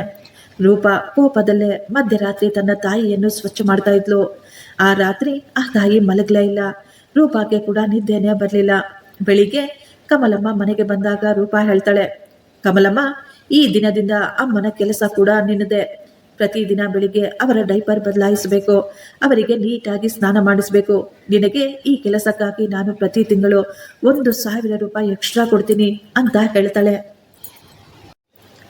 ಕಮಲಮ್ಮ ಆಕೆಯ ಬೆಡ್ಶೀಟನ್ನು ತೆಗೆದಾಗ ಬರುತ್ತಿದ್ದ ಆ ವಾಸನೆಯನ್ನು ನೋಡಿ ಆಕೆ ತಕ್ಷಣ ಮೂಗು ಮುಚ್ಚಿಕೊಂಡು ಹಿಂದೆ ಸರಿತಾಳೆ. ಏನಾಯ್ತು ಕಮಲಮ್ಮ, ಬೇಗ ಬೇಗ ಎಲ್ಲವನ್ನು ಕ್ಲೀನ್ ಮಾಡು ಅಂತ ರೂಪಾ ಹೇಳಿದಾಗ, ಇದೆಲ್ಲವನ್ನು ಕ್ಲೀನ್ ಮಾಡೋದು, ಈ ಡೈಪರ್ ಅನ್ನು ಬದಲಾಯಿಸೋದು, ಇದೆಲ್ಲ ನಮ್ಮ ಕೆಲಸವಲ್ಲಮ್ಮ. ನಾನು ಕೇವಲ ಮನೆ ಕೆಲಸವನ್ನು ಮಾತ್ರ ಮಾಡ್ತೀನಿ, ಈ ಕೆಲಸ ಎಲ್ಲ ಮಾಡೋದಿಲ್ಲ ಅಂತ ಕಮಲಮ್ಮ ಅಲ್ಲಿಂದ ಹೊರಟು ಹೋಗ್ತಾಳೆ. ಈಗ ಸತೀಶ್ ಒಂದು ಏಜೆನ್ಸಿಗೆ ಫೋನ್ ಮಾಡ್ತಾನೆ. ಏಜೆನ್ಸಿಯಲ್ಲಿ ಹೇಳ್ತಾರೆ, ಇಂತಹ ಹುಷಾರಿಲ್ಲದ ವೃದ್ಧರನ್ನು ನೋಡಿಕೊಳ್ಳಲು 2 ನೇಮಿಸಿಕೊಳ್ಬೇಕಾಗುತ್ತೆ ಅಂತ. ಅವರ ಫೀಸನ್ನು ಕೇಳಿ ಅವನು ಅಲ್ಲೇ ಕುಸಿದು ಬಿದ್ದಿದ್ದ. ಕೊನೆಗೆ ರೂಪಾ ಕಮಲಮ್ಮನಿಗೆ 10,000 ರೂಪಾಯಿ ಕೊಡ್ತೀನಿ ಅಂತ ಹೇಗೋ ಆಕೆಯನ್ನು ಒಪ್ಪಿಸ್ತಾಳೆ. ಆದರೆ ಈ ಕತೆ ಕೇವಲ 2 ದಿನ ಮಾತ್ರ ನಡೀತು. 2 ದಿನದ ನಂತರ ಅಮ್ಮ ಮತ್ತೆ ಬೆಡ್ ಮೇಲೆ ಗಲೀಜು ಮಾಡಿದ್ರು. ಕಮಲಮ್ಮ ಅದನ್ನು ಕ್ಲೀನ್ ಮಾಡಲು ಬಂದಾಗ ಆಕೆ ಕಮಲಮ್ಮನ ಕೈಯನ್ನು ಪರಚು ಬಿಟ್ಟಿದ್ಲು. ಆಕೆ ಪದೇ ಪದೇ ಕೇಳ್ತಾ ಇದ್ರು, ಸ್ವಾತಿ, ನನ್ನನ್ನು ಮನೆಗೆ ಕರೆದುಕೊಂಡು ಹೋಗು ಅಂತ. ಆಕೆ ನಿದ್ದೆಯಲ್ಲೋ ಅಳುತ್ತಾ ಸ್ವಾತಿ ಸ್ವಾತಿ ಅಂತ ಕನವರಿಸ್ತಾ ಇದ್ರು. ಮಾರನೆಯ ದಿನ ಕಮಲಮ್ಮ ಹೇಳಿಬಿಟ್ರು, ಮೇಡಮ್, ಇದೆಲ್ಲ ನನ್ನಿಂದ ಆಗೋದಿಲ್ಲ. ಇದು 1 ಗಂಟೆಯ ಕೆಲಸವೇನೂ ಅಲ್ಲ, ಪೂರ್ತಿ ದಿನ ಇವರ ಸೇವೆ ಮಾಡಬೇಕು. ಇದೆಲ್ಲ ನನ್ನಿಂದ ಆಗೋದಿಲ್ಲಪ್ಪ ಅಂತ. 3 ದಿನದಲ್ಲಿ ರೂಪಾ ತನ್ನ ಆಫೀಸ್ಗೆ ಕೂಡ ಹೋಗದೆ ರಜೆ ತೆಗೆದುಕೊಂಡ್ಬಿಟ್ಟಿದ್ಲು. ಈಗ ಆ ಮನೆಯಲ್ಲಿ ಬರೀ ಔಷಧಿಗಳ ವಾಸನೆ ಮತ್ತು ಕೆಟ್ಟ ವಾಸನೆಯಿಂದ ತುಂಬಿಕೊಂಡಿತ್ತು. ಈಗ ಅವರಿಗೆ ಆ ಗೆಸ್ಟ್ ರೂಮ್ ಅದು ಒಂದು ಭಯಾನಕವಾಗಿ ಕಾಣಿಸ್ತಾ ಇತ್ತು. 1 ವಾರದಲ್ಲೇ ಸತೀಶ್ ಕೋಪವಾಗಿ ಹೇಳ್ತಾನೆ, ಇದೆಲ್ಲ ಏನು ರೂಪಾ, ನೀನು ಏನು ಹೇಳಿದ್ದೆ? ನಾನು ಎಲ್ಲವನ್ನು ಮ್ಯಾನೇಜ್ ಮಾಡ್ತೀನಿ ಅಂತ ಹೇಳಿದ್ದೆ ತಾನೆ. ರೂಪಾ ತುಂಬಾ ಸುಸ್ತಾಗಿ ಹೇಳ್ತಾಳೆ, ನನಗೇನು ಗೊತ್ತು ಇದೆಲ್ಲ ಇಷ್ಟೊಂದು ಕಷ್ಟ ಅಂತ. ನಿನ್ನ ಅತ್ತಿಗೆ, ಆಕೆ 4 ವರ್ಷದಿಂದ ಇದೆಲ್ಲವನ್ನು ಮಾಡ್ತಾ ಇದ್ದಾರೆ, ಆಕೆ ಹೇಗೆ ಮಾಡಿರ್ಬೇಕು ಅಂದಾಗ ರೂಪಾ ಸೈಲೆಂಟ್ ಆಗಿ ತಲೆ ಬಗ್ಗಿಸ್ಕೊಳ್ತಾಳೆ. ಸತೀಶ್ ಕೋಪದಿಂದ ತನ್ನ ಆಫೀಸ್ಗೆ ಹೊರಟು ಹೋಗ್ತಾನೆ. ರೂಪಾ ಮಾತ್ರ ರಜೆ ಹಾಕಿ ಮನೆಯಲ್ಲಿ ಅಮ್ಮನ ಸೇವೆ ಮಾಡ್ತಾ ಇದ್ಲು. ಅವಳು ಅಂದುಕೊಂಡ ಅರ್ಧ ಗಂಟೆಯ ಕೆಲಸ ಈಗ ಇಡೀ ದಿನದ ಕೆಲಸವಾಗಿಬಿಟ್ಟಿತ್ತು. ಅಮ್ಮ ಈಗ ಅವಳಿಗೆ ಭಾರವಾಗಿ ಬಿಟ್ಟಿದ್ರು. ದಿನಗಳು ತುಂಬಾ ಕಷ್ಟವಾಗಿ ಕಳೀತಾ ಇದ್ವು. ಆ ದಿನ ಸತೀಶ್ ಅವರ ಆಫೀಸ್ನಿಂದ ಅವನ ಸ್ನೇಹಿತರು ಮತ್ತು ಬಾಸ್ ಅವನ ಮನೆಗೆ ಊಟಕ್ಕಾಗಿ ಬರುವುದಿತ್ತು. ಪ್ರಮೋಷನ್ಗಾಗಿ ಸತೀಶ್ ಬಂದಂತಹ ಅವಕಾಶವನ್ನು ಉಪಯೋಗಿಸ್ಕೋಬೇಕು ಅಂದುಕೊಳ್ತಾ ಇದ್ದ. ಸತೀಶ್ ತನ್ನ ಹೆಂಡತಿಗೆ ಸ್ಟ್ರಿಕ್ಟ್ ಆಗಿ ಹೇಳ್ದ, ಅಮ್ಮನ ರೂಮನ್ನು ಹೊರಗಿನಿಂದ ಲಾಕ್ ಮಾಡು. ಅವರು ಏನಾದರೂ ಕಿರುಚಿದರೂ ಆ ರೂಮಿನ ಬಾಗಿಲನ್ನು ಓಪನ್ ಮಾಡಬೇಡ. ಅವರಿಗೆ ನಿದ್ದೆ ಮಾತ್ರೆಗಳನ್ನು ಕೊಟ್ಬಿಡು. ಈ ದಿನ ನಮ್ಮ ಬಾಸು ಮತ್ತು ನನ್ನ ಗೆಳೆಯರು ಊಟಕ್ಕಾಗಿ ಬರ್ತಾ ಇದ್ದಾರೆ. ಮನೆಯಲ್ಲಿ ಯಾವುದೇ ರೀತಿಯ ತಮಾಷೆ ನಡೆಯಬಾರದು. ಮರೆಯದೆ ಆಕೆಗೆ ನಿದ್ದೆ ಮಾತ್ರೆಗಳನ್ನು ಖಂಡಿತ ಹಾಕಿಕೊಡು. ಆಗ ನಮಗೆ ಯಾವುದೇ ತಲೆನೋವು ಇರೋದಿಲ್ಲ ಅಂತ ಹೇಳಿರ್ತಾನೆ. ರೂಪಾ ನಿದ್ದೆ ಮಾತ್ರೆಗಳನ್ನು ತೆಗೆದುಕೊಂಡು ರೂಮ್ಗೆ ಹೋದಾಗ ಅಮ್ಮ ಚೆನ್ನಾಗಿ ಮಲಗಿದ್ಲು. ಈಕೆ ಎದ್ರೆ ನಿದ್ರೆ ಮಾತ್ರೆ ಹಾಕೋಣ ಅಂತ ರೂಪಾ ನಿದ್ದೆ ಮಾತ್ರೆಗಳನ್ನು ಅಲ್ಲೇ ಟೇಬಲ್ ಮೇಲೆ ಇಟ್ಟು ಅವಳು ಬಾಗಿಲು ಮುಂದೆ ಮಾಡಿ ಹೊರಗಡೆ ಬಂದು ಬಿಟ್ಟಿದ್ಲು. ಸ್ವಲ್ಪ ಸಮಯದ ನಂತರ ಕೆಲಸದವರು ಆ ರೂಮಿನೊಳಗೆ ಹೋಗಿ ವಾಪಸ್ ಬಂದಾಗ ಆತುರದಲ್ಲಿ ಬಾಗಿಲನ್ನು ಹಾಗೆಯೇ ಓಪನ್ ಬಿಟ್ಟು ಬಿಟ್ಟಿದ್ರು. ಹೊರಗೆ ಹಾಲಿನಲ್ಲಿ ಪಾರ್ಟಿ ಜೋರಾಗಿ ನಡೀತಾ ಇತ್ತು. ಮ್ಯೂಸಿಕ್, ಊಟ, ತಿಂಡಿ, ಡ್ಯಾನ್ಸ್ ಎಲ್ಲವೂ. ಆದರೆ ಆಗಲೇ ಗೆಸ್ಟ್ ರೂಮಿನ ಬಾಗಿಲು ಓಪನ್ ಆಗಿತ್ತು. ಸರೋಜಮ್ಮ ನೆಲದ ಮೇಲೆ ತೆವಲುತ್ತಾ ರೂಮಿನಿಂದ ಹೊರಗೆ ಬರ್ತಾ ಇದ್ರು. ಆ ಕೂಗಾಟ, ಆ ಶಬ್ದಗಳಿಂದ ಆಕೆ ಗಾಬರಿಯಾಗಿ ಹೊರಗೆ ಬಂದು ಬಿಟ್ಟಿದ್ರು. ಅವರ ಕೂದಲೆಲ್ಲ ಕೆದರಿತ್ತು. ಆಕೆಯ ಬಟ್ಟೆಗಳು ಅಸ್ತವ್ಯಸ್ತವಾಗಿದ್ವು. ಆಕೆಯ ಕಣ್ಣುಗಳಲ್ಲಿ ಎಷ್ಟೋ ಒಂದು ಭಯ ತುಂಬಿತ್ತು. ಆಕೆ ಎಷ್ಟು ಕಷ್ಟಪಟ್ಟು ಹೊರಗೆ ಬರ್ತಾ ಇದ್ರು.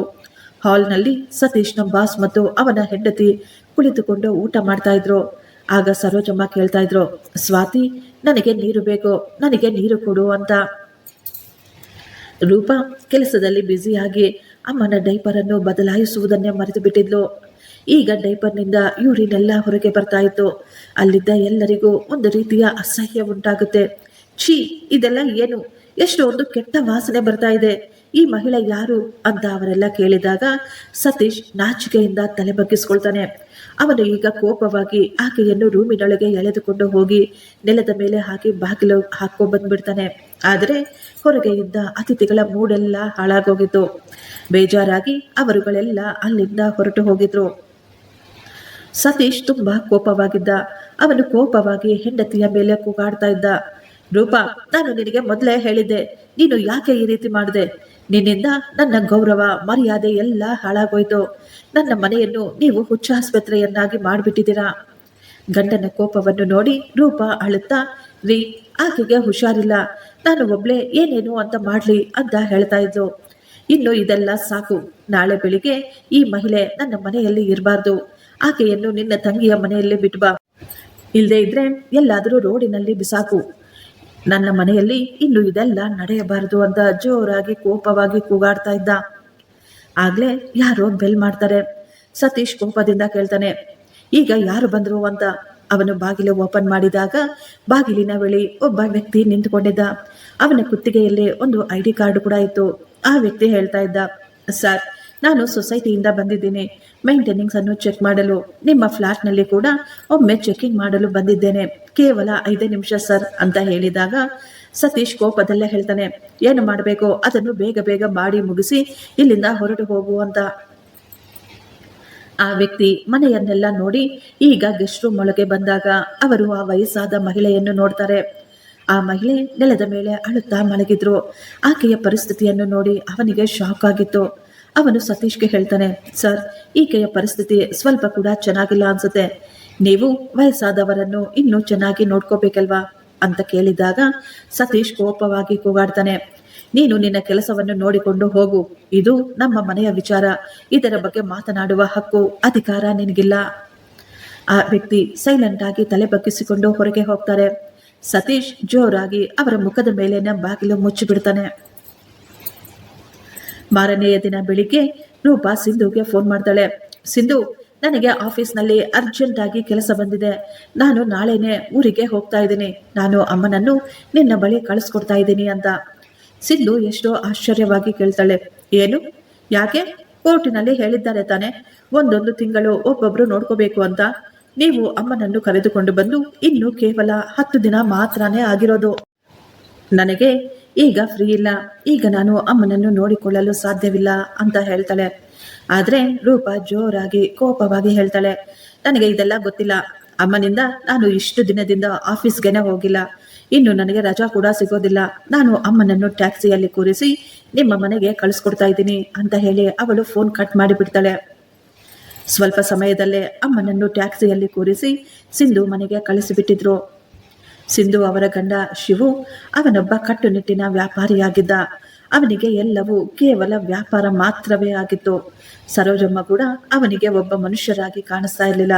ಕೇವಲ ಆಸ್ತಿಯನ್ನು ಪಡೆದುಕೊಳ್ಳಲು ಒಂದು ಅವಕಾಶವಾಗಿ ಮಾತ್ರ ನೋಡ್ತಾ ಇದ್ದ ಅಷ್ಟೇ. ಸರೋಜಮ್ಮ ಮನೆಗೆ ಹೋದಾಗ ಶಿವು ಹೇಳ್ತಾನೆ, ಈಕೆಗೆ ಸರ್ವೆಂಟ್ ಕ್ವಾರ್ಟರ್ಸ್ನೇ ಸರಿಯಾಗಿರುತ್ತೆ. ಆಗಾಗ ಮನೆಗೆ ನನ್ನ ಕ್ಲೈಂಟ್ಸ್ಗಳು ಎಷ್ಟೋ ಜನ ಬರ್ತಾ ಇರ್ತಾರೆ, ಅವರಿಗೆ ಇದೆಲ್ಲವೂ ಗೊತ್ತಾಗಬಾರ್ದು, ಕಾಣಿಸ್ಲೂಬಾರ್ದು ಅಂತ. ಸರ್ವೆಂಟ್ ಕ್ವಾರ್ಟರ್ಸ್ನಲ್ಲಿ ಕೇವಲ ಒಂದು ಮಂಚ ಮತ್ತು ಒಂದು ಫ್ಯಾನ್ ಮಾತ್ರ ಇತ್ತು. ಅಲ್ಲಿ ಗಾಳಿ ಬೆಳಕಿಗೂ ಸಹ ಒಂದು ಕಿಟಕಿ ಕೂಡ ಇರಲಿಲ್ಲ. ಸಿಂಧು ದಿನವೆಲ್ಲ ತನ್ನ ಬುಟಿಕ್ನಲ್ಲೇ ಇರ್ತಾ ಇದ್ಲು. ಅವಳು ಒಬ್ಬ ಕೆಲಸದಾಕೆಯನ್ನು ನೇಮಿಸಿ ಬೆಳಿಗ್ಗೆಯೇ ಅಮ್ಮನ ಬಳಿ ಊಟ ಮತ್ತು ನೀರನ್ನು ಇಡೋದಕ್ಕೆ ಹೇಳ್ಬಿಡ್ತಾ ಇದ್ಲು. ಕೆಲಸದವಳು ಕೂಡ ಅಮ್ಮನನ್ನು ಕ್ಲೀನ್ ಮಾಡಲು ಅಸಹ್ಯ ಪಟ್ಕೊಳ್ತಾ ಇದ್ಲು. ದಿನವೆಲ್ಲ ಆ ತಾಯಿ ಆ ಮಲಮೂತ್ರದಲ್ಲಿ ಹಾಗೆಯೇ ಮಲಗ್ತಾ ಇದ್ರು. ಕೇವಲ 3 ದಿನದಲ್ಲೇ ಆಕೆಯ ಬೆನ್ನಿಗೆ ತುಂಬಾ ದೊಡ್ಡದಾಗಿ ಬೆಡ್ ಸೋರ್ ಆಗ್ಬಿಟ್ಟಿತ್ತು. ನೋವಿನಿಂದ ಆಕೆ ದಿನವೆಲ್ಲ ನರಳಾಡ್ತಾ ಇದ್ರು. ಆದ್ರೆ ಆ ಮನೆಯಲ್ಲಿ ಆಕೆಯ ಧ್ವನಿಯನ್ನು ಕೇಳುವವರು ಯಾರೂ ಇರ್ತಾನೆ ಇರಲಿಲ್ಲ. ಒಂದು ದಿನ ಸಿಂಧು ತನ್ನ ಬುಟಿಕ್ನಲ್ಲಿ ಗ್ರಾಹಕರಿಗೆ ಬಟ್ಟೆಗಳನ್ನು ತೋರಿಸ್ತಾ ಇದ್ಲು. ಆಗಲೇ ಅವರ ಅಮ್ಮ ನೆಲದಲ್ಲಿ ತೆವಲುತ್ತಾ ಅಲ್ಲಿಗೆ ಬಂದಿದ್ರು. ಆಕೆ ನನಗೆ ನೀರು ಬೇಕು ಅಂತ ಕೇಳ್ತಾ ಇದ್ರು. ಅಲ್ಲಿಗೆ ಬಂದಿದ್ದ ಒಬ್ಬ ಶ್ರೀಮಂತ ಮಹಿಳೆ ಮುಖ ತಿರುಗಿಸಿಕೊಂಡು, ಸಿಂಧು, ಈ ವಯಸ್ಸಾದ ಮಹಿಳೆ ಯಾರು? ಈಕೆಯ ಬಳಿ ಇಷ್ಟೊಂದು ಕೆಟ್ಟ ವಾಸನೆ ಬರ್ತಾ ಇದೆ ಅಂತ ಹೇಳಿ ಅಲ್ಲಿಂದ ಹೊರಗೆ ಹೊರಟೋಗ್ತಾಳೆ. ಸಿಂಧು ಕೋಪದಿಂದ ತನ್ನ ಅಮ್ಮನ ಬಳಿ ಬಂದು ಆಕೆಯ ಕೈಯನ್ನು ಗಟ್ಟಿಯಾಗಿ ಹಿಡಿದುಕೊಂಡು ಆಕೆಯನ್ನು ಎಳೆಯುತ್ತಾ ಮತ್ತೆ ಸರ್ವೆಂಟ್ ಕ್ವಾರ್ಟರ್ಸ್ಗೆ ತಂದು, ಅಮ್ಮ, ನಿನಗೆ ಬುದ್ಧಿ ಇಲ್ವಾ? ನನ್ನ ಎಲ್ಲ ಬಿಸ್ನೆಸ್ ಅನ್ನು ನೀವು ಹಾಳು ಮಾಡ್ತಾ ಇದ್ದೀರಾ. ಸೈಲೆಂಟ್ ಆಗಿ ಇಲ್ಲಿ ಬಿದ್ದುಕೊಂಡಿರಿ ಅಂತ ಹೇಳುತ್ತಾ ಅವಳು ಅಮ್ಮನನ್ನು ಮಂಚದ ಮೇಲೆ ತಳ್ಳಿಬಿಟ್ಟಿದ್ಲು ಮತ್ತು ಬಾಗಿಲನ್ನು ಹೊರಗಿನಿಂದ ಲಾಕ್ ಮಾಡಿಕೊಂಡು ಹೊರಟೋಗ್ತಾಳೆ. ಆ ಕತ್ತಲ ಕೋಣೆಯಲ್ಲಿ ಸರೋಜಮ್ಮ ನರಳಾಡ್ತಾ ಕಣ್ಣೀರು ಹಾಕ್ತಾ ಇದ್ರು. ಇತ್ತ ಮನೆಯಲ್ಲಿ ಶಂಕರ್ನ ಮನಸ್ಸು ತುಂಬಾ ವಿಚಲಿತವಾಗ್ತಾ ಇತ್ತು. ಅವನಿಗೆ ಅನ್ನಿಸ್ತಾ ಇತ್ತು, ನನ್ನ ಅಮ್ಮ ಕಷ್ಟದಲ್ಲಿ ಇದ್ದಾರೆ ಅಂತ. ಅವನು ಪ್ರತಿ ಕ್ಷಣವೂ ತನ್ನ ತಾಯಿಯನ್ನು ನೆನೆಸಿಕೊಂಡು ಕಣ್ಣೀರು ಹಾಕ್ತಾ ಇದ್ದ. ಅವನು ಈಗ ಗಾಬರಿಯಾಗಿ ರೂಪಾಗೆ ಕೂಡ ಫೋನ್ ಮಾಡ್ತಾನೆ. ರೂಪಾ, ಅಮ್ಮ ಹೇಗಿದ್ದಾರೆ? ನನಗೆ ಅಮ್ಮನ ನೆನಪು ತುಂಬಾ ಬರ್ತಾ ಇದೆ. ನೀನು ಒಂದೇ ಒಂದು ಸಾರಿ ವಿಡಿಯೋ ಕಾಲ್ ಮಾಡಿ ಅಮ್ಮನನ್ನು ನನಗೆ ತೋರಿಸ್ತೀಯಾ? ನಾನು ಒಂದೇ ಒಂದು ಬಾರಿ ಅಮ್ಮನನ್ನು ನೋಡ್ತೀನಿ ಅಂತ ಕೇಳಿದಾಗ ರೂಪಾ ಶಾಕ್ ಆಗ್ತಾಳೆ. ಇಲ್ಲ ಇಲ್ಲ ಅಣ್ಣ, ಅಮ್ಮ ಈಗ ಮಲ್ಕೊಂಡಿದ್ದಾರೆ. ಅವರು ಈಗ ತಾನೇ ಔಷಧಿಗಳನ್ನು ತೆಗೆದುಕೊಂಡಿದ್ದಾರೆ. ಅವರನ್ನು ಎಬ್ಬಿಸೋದು ನನಗೆ ಒಂದು ಚೂರು ಇಷ್ಟವಿಲ್ಲ. ಅವರು ಇಲ್ಲಿ ತುಂಬಾ ಸಂತೋಷವಾಗಿದ್ದಾರೆ, ನೀವೇನು ಟೆನ್ಷನ್ ಮಾಡ್ಕೋಬೇಡಿ ಅಂತ ಹೇಳ್ತಾಳೆ. ಶಂಕರ್ ಹೇಳ್ತಾನೆ, ನಾನು ಸಾಯಂಕಾಲ ಒಂದೇ ಒಂದು ಬಾರಿ ಬಂದು ಅಮ್ಮನನ್ನು ನೋಡ್ಲಾ ಅಂತ. ಬೇಡ ಬೇಡ, ನಾವು ಹೇಳಿದೀವಿ ತಾನೆ ಅಮ್ಮ ಇಲ್ಲಿ ಚೆನ್ನಾಗಿದ್ದಾರೆ ಅಂತ, ನೀವು ಬರುವ ಅವಶ್ಯಕತೆ ಇಲ್ಲ ಅಂತ ಹೇಳಿ ಅವಳು ಫೋನ್ ಕಟ್ ಮಾಡಿಬಿಟ್ಟಿದ್ಲು. ತಂಗಿಯ ಮಾತುಗಳನ್ನು ಕೇಳಿ ಶಂಕರ್ಗೆ ಅನುಮಾನ ಶುರುವಾಗಿತ್ತು. ಅವನು ತಕ್ಷಣ ತನ್ನ ಬೈಕನ್ನು ತೆಗೆದುಕೊಂಡು ಅವರ ಮನೆಗೆ ಹೋಗ್ತಾನೆ. ಅಣ್ಣನನ್ನು ತನ್ನ ಮನೆಯಲ್ಲಿ ನೋಡಿ ರೂಪಾ ಶಾಕ್ ಆಗ್ಬಿಟ್ಟಿದ್ಲು. ಅಣ್ಣ, ನೀವು ಇಲ್ಲಿ ಅಂತ ಗಾಬರಿಯಾಗೆ ಕೇಳ್ತಾಳೆ. ಶಂಕರ್ ರೂಪಾಳನ್ನು ಸೈಡಿಗೆ ತಳ್ಳಿ ಮನೆಯೊಳಗೆ ಹೋಗಿ ಅಮ್ಮ ಎಲ್ಲಿದ್ದಾರೆ ತೋರಿಸು ಅಂತ ಕೇಳ್ತಾನೆ. ರೂಪಾ ಭಯದಿಂದಲೇ ಹೇಳ್ತಾಳೆ, ನಾನು ಅಮ್ಮನನ್ನು ಸಿಂಧು ಅವರ ಮನೆಗೆ ಕಳಿಸ್ಬಿಟ್ಟಿದ್ದೀನಿ ಅಂತ. ಈ ಮಾತು ಕೇಳಿ ಶಂಕರ್ ಶಾಕ್ನಿಂದ ಕೇಳ್ತಾನೆ, ಯಾಕೆ, ಏನಾಯ್ತು? ಇನ್ನು 1 ತಿಂಗಳು ಪೂರ್ತಿ ಕೂಡ ಆಗಿಲ್ವಲ್ಲ ಅಂತ. ರೂಪಾ ತಲೆ ಬಗ್ಗಿಸಿಕೊಂಡಿದ್ಲು. ಅವಳು ಏನೂ ಹೇಳಲಿಲ್ಲ. ಶಂಕರ್ ತಕ್ಷಣ ತನ್ನ ಗಾಡಿಯನ್ನು ತೆಗೆದುಕೊಂಡು ಸಿಂಧು ಮನೆಗೆ ಹೋಗ್ತಾನೆ. ಶಂಕರ್ನನ್ನು ನೋಡಿ ಸಿಂಧು ಗಾಬರಿಯಾಗಿ ಕೇಳ್ತಾಳೆ, ಅಣ್ಣ, ನೀವು ಇಲ್ಲಿ ಯಾಕೆ, ಹೇಗೆ? ಶಂಕರ್ ಕೋಪವಾಗಿ ಹೇಳ್ದ, ಅಮ್ಮ ಎಲ್ಲಿದ್ದಾರೆ ಅಂತ. ಅಣ್ಣ, ನೀವು ಇಲ್ಲಿಗೆ ಯಾಕೆ ಬಂದಿದ್ದೀರಾ? ನಿಮ್ಗೆ ಕಾಣಿಸ್ತಾ ಇಲ್ವಾ ಇಲ್ಲಿ ಕಸ್ಟಮರ್ಸ್ ಬಂದಿದ್ದಾರೆ ಅಂತ? ನೀವು ತಕ್ಷಣ ಹೊರಗೆ ಹೋಗಿ ಅಂತ ಹೇಳ್ತಾಳೆ. ಆದ್ರೆ ಶಂಕರ್ ಹೊರಗೆ ಹೋಗ್ಲಿಲ್ಲ. ಅವನು ನೇರವಾಗಿ ಮನೆಯೊಳಗೆ ಹೋಗಿ ತಮ್ಮ ಅಮ್ಮನನ್ನು ಹುಡುಕಾಡಕ್ಕೆ ಶುರು ಮಾಡ್ತಾನೆ. ಮನೆಯಲ್ಲಿ ಎಲ್ಲೂ ಅಮ್ಮ ಕಾಣಿಸ್ಲೇ ಇಲ್ಲ. ಆಗಲೇ ಶಂಕರ್ ನಿಧಾನವಾಗಿ ಗಮನಿಸ್ತಾನೆ. ಅವನ ಕಿವಿಗೆ ಒಂದು ಸಣ್ಣ ಧ್ವನಿ ಕೇಳಿಸುತ್ತೆ. ನೀರು ಕೊಡಿ, ನನಗೆ ನೀರು ಕೊಡಿ ಅಂತ ಕೇಳ್ತಾ ಇರುವ ಧ್ವನಿ. ಶಂಕರ್ ಗಾಬರಿಯಾಗಿ ಎಲ್ಲಿಂದ ಬರ್ತಾ ಇದೆ ಈ ಧ್ವನಿ ಅಂತ ಹುಡುಕಾಡ್ತಾನೆ. ಮನೆಯ ಹಿಂದೆ ಸರ್ವೆಂಟ್ ಕ್ವಾರ್ಟರ್ಸ್ ಬಳಿ ಹೋಗಿ ಬಾಗಿಲು ತೆಗೆದಾಗ ಅವನು ಶಾಕ್ ಆಗಿ ಹಾಗೆಯೇ ನಿಂತು ಬಿಟ್ಟಿದ್ದ. ಆ ರೂಮ್ ಪೂರ್ತಿಯಾಗಿ ಕತ್ತಲಾಗಿತ್ತು. ರೂಮ್ ಒಳಗಿಂದ ತುಂಬಾ ಕೆಟ್ಟ ವಾಸನೆ ಬರ್ತಾ ಇತ್ತು. ರೂಮಿನಲ್ಲಿ ಒಂದು ಚಿಕ್ಕ ಮಂಚದಲ್ಲಿ ಸರೋಜಮ್ಮ ಮಲಗಿದ್ರು. ಅವರ ಬಟ್ಟೆಗಳು ತುಂಬಾ ಗಲೀಜಾಗಿದ್ವು. ತನ್ನ ಅಮ್ಮನನ್ನು ಅಮ್ಮ ಎಂದು ಅಲ್ಲಾಡಿಸಿದಾಗ ಆಕೆ ನೋವಿನಿಂದ ಕಿರುಚಾಡ್ತಾರೆ. ಅವರ ಬೆನ್ನೆಲ್ಲ ತುಂಬಾ ಗಾಯವಾಗಿತ್ತು. ಭಯಾನಕವಾದ ಬೆಡ್ ಸೋರ್ ಆಗ್ಬಿಟ್ಟಿತ್ತು ಆಕೆಗೆ. ಶಂಕರ್ ತಕ್ಷಣ ತಮ್ಮ ಅಮ್ಮನನ್ನು ತಬ್ಬಿಕೊಂಡು, ಅಮ್ಮ, ದಯವಿಟ್ಟು ನನ್ನನ್ನು ಕ್ಷಮಿಸಿಬಿಡಿ, ನಾನು ನಿಮ್ಮನ್ನು ಈ ನೀಚರ ಕೈಗೆ ಒಪ್ಪಿಸಿಬಿಟ್ಟೆ ಅಂತ ಅಳ್ತಾ ಇದ್ದ. ಈಗ ಶಂಕರ್ ತನ್ನನ್ನು ತಾನು ಸಂಭಾಳಿಸಿಕೊಳ್ಳುತ್ತಾ ಒಂದು ಬೆಡ್ಶೀಟ್ ಅನ್ನು ತೆಗೆದುಕೊಂಡು ತನ್ನ ತಾಯಿಯನ್ನು ಸುತ್ತಿಕೊಂಡು ತನ್ನ ತೋಳುಗಳಲ್ಲಿ ತನ್ನ ಅಮ್ಮನನ್ನು ಎತ್ತಿಕೊಂಡು ಆಟೋದಲ್ಲಿ ಕೂರಿಸ್ಕೊಳ್ತಾನೆ. ಆಕೆಯನ್ನು ನೇರವಾಗಿ ಆಸ್ಪತ್ರೆಗೆ ಕರೆದುಕೊಂಡು ಹೋಗ್ತಾನೆ. ಸಿಂಧು ತಕ್ಷಣ ತನ್ನ ಅಕ್ಕನಿಗೆ ಫೋನ್ ಮಾಡ್ತಾಳೆ. ಅಕ್ಕ, ಅಣ್ಣ ಇಲ್ಲಿಗೆ ಬಂದ್ಬಿಟ್ಟಿದ್ದಾನೆ. ಅವನು ತುಂಬಾ ಕೋಪದಲ್ಲಿದ್ದ. ಅಷ್ಟು ಮಾತ್ರವಲ್ಲ, ಅವನು ಅಮ್ಮನನ್ನು ತನ್ನ ಜೊತೆ ಕರೆದುಕೊಂಡು ಹೋಗಿದ್ದಾನೆ. ಈಗ ಏನಾಗುತ್ತೆ, ನಾವೇನ್ ಮಾಡ್ಬೇಕು ಅಂತ ಅವಳು ಗಾಬರಿಯಾಗಿ ಕೇಳ್ತಾ ಇದ್ಲು. ಈ ಮಾತುಗಳನ್ನು ಕೇಳಿ ರೂಪಾ ಕೂಡ ಶಾಕ್ ಆಗಿದ್ಲು. ತಕ್ಷಣ ತನ್ನ ಗಂಡನಿಗೆ ಫೋನ್ ಮಾಡ್ತಾಳೆ ಮತ್ತು ಎಲ್ಲಾ ವಿಷಯವನ್ನು ಹೇಳ್ತಾಳೆ. ಸತೀಶ್ ಮತ್ತು ಶಿವು ಇಬ್ಬರು ತಕ್ಷಣ ತಮ್ಮ ವಕೀಲರನ್ನು ಭೇಟಿ ಮಾಡ್ತಾರೆ. ಎಲ್ಲ ಮಾತುಗಳನ್ನು ಕೇಳಿ ವಕೀಲರು ನಗುತ್ತಾ, ಇದರಲ್ಲಿ ಭಯಪಡುವ ಅವಶ್ಯಕತೆ ಏನಿದೆ? ಅವನು ಮಾಡಿದ ಕೆಲಸದಿಂದ ಈಗ ಎಲ್ಲ ಸಮಸ್ಯೆಗಳು ಕೂಡ ನಿವಾರಣೆ ಆಗ್ಬಿಟ್ಟಿದವೆ. ಕೋರ್ಟ್ನಲ್ಲಿ ಜಡ್ಜ್ ಸಾಹೇಬರು ಷರತ್ತನ್ನು ಇಟ್ಟಿದ್ರು, ಅಮ್ಮ 1 ತಿಂಗಳು ಒಬ್ಬೊಬ್ಬರ ಬಳಿ ಇರಬೇಕು ಅಂತ. ಆದ್ರೆ ಈಗ ಶಂಕರ್ ಕೋರ್ಟ್ ಆದೇಶವನ್ನು ಧಿಕ್ಕರಿಸಿ ತನ್ನ ಅಮ್ಮನನ್ನು ಬಲವಂತವಾಗಿ ಕರೆದುಕೊಂಡು ಹೋಗಿದ್ದಾನೆ. ನಾವು ಕೋರ್ಟಿನಲ್ಲಿ ಹೇಳಬಹುದು, ಶಂಕರ್ ತನ್ನ ಅಮ್ಮನನ್ನು ನಿಮ್ಮ ಬಳಿ ಇರಲು ಬಿಡ್ಲೇ ಇಲ್ಲ ಅಂತ. ಅವನು ಬಲವಂತವಾಗಿ ಜಗಳ ಮಾಡಿ ಅಮ್ಮನನ್ನು ಎತ್ತಿಕೊಂಡು ಹೋಗಿದ್ದಾನೆ ಅಂತ ನಾವು ಹೇಳಬಹುದು. ಅವನು ಆಸ್ತಿ ಕೊಡಲು ಮನಸ್ಸಿಲ್ಲದೆ ಇದೆಲ್ಲವನ್ನು ಮಾಡಿದ್ದಾನೆ ಅಂತ. ಈ ಮಾತುಗಳನ್ನು ಕೇಳಿ ಸತೀಶ್ ಮತ್ತು ಶಿವು ಇಬ್ಬರ ಕಣ್ಣುಗಳಲ್ಲಿಯೂ ಎಷ್ಟೊಂದು ಸಂತೋಷ ಬಂದ್ಬಿಟ್ಟಿತ್ತು. ಅವರಿಗೆ ಈಗ ಯಾವುದೇ ಚಿಂತೆ ಇರಲೇ ಇಲ್ಲ. ಶಂಕರ್ ತನ್ನ ಅಮ್ಮನನ್ನು ಆಸ್ಪತ್ರೆಯಲ್ಲಿ ಅಡ್ಮಿಟ್ ಮಾಡ್ತಾನೆ. ತಕ್ಷಣ ತನ್ನ ವಕೀಲರಿಗೆ ಫೋನ್ ಮಾಡಿ ತಂಗಿಯರ ಮನೆಯಲ್ಲಿ ಅವನು ತೆಗೆದುಕೊಂಡಿದ್ದಂತಹ ಫೋಟೋಗಳನ್ನು ಮತ್ತು ವಿಡಿಯೋಗಳನ್ನು ಸಹ ವಕೀಲರಿಗೆ ಕಳಿಸ್ಕೊಡ್ತಾನೆ. ವಕೀಲರು ಒಂದು ಕ್ಷಣ ಕೂಡ ವೇಸ್ಟ್ ಮಾಡದೆ ಆ ದಿನವೇ ಕೋರ್ಟ್ನಲ್ಲಿ ಕೇಸನ್ನು ಫೈಲ್ ಮಾಡ್ತಾರೆ. ತನ್ನ ಅಮ್ಮನ ಜೀವವನ್ನು ಉಳಿಸಲು ತಂಗಿಯರ ಮನೆಯಿಂದ ಅಮ್ಮನನ್ನು ಆಸ್ಪತ್ರೆಗೆ ಕರೆದುಕೊಂಡು ಹೋಗಿ ಅಡ್ಮಿಟ್ ಮಾಡಲಾಗಿದೆ ಅಂತ.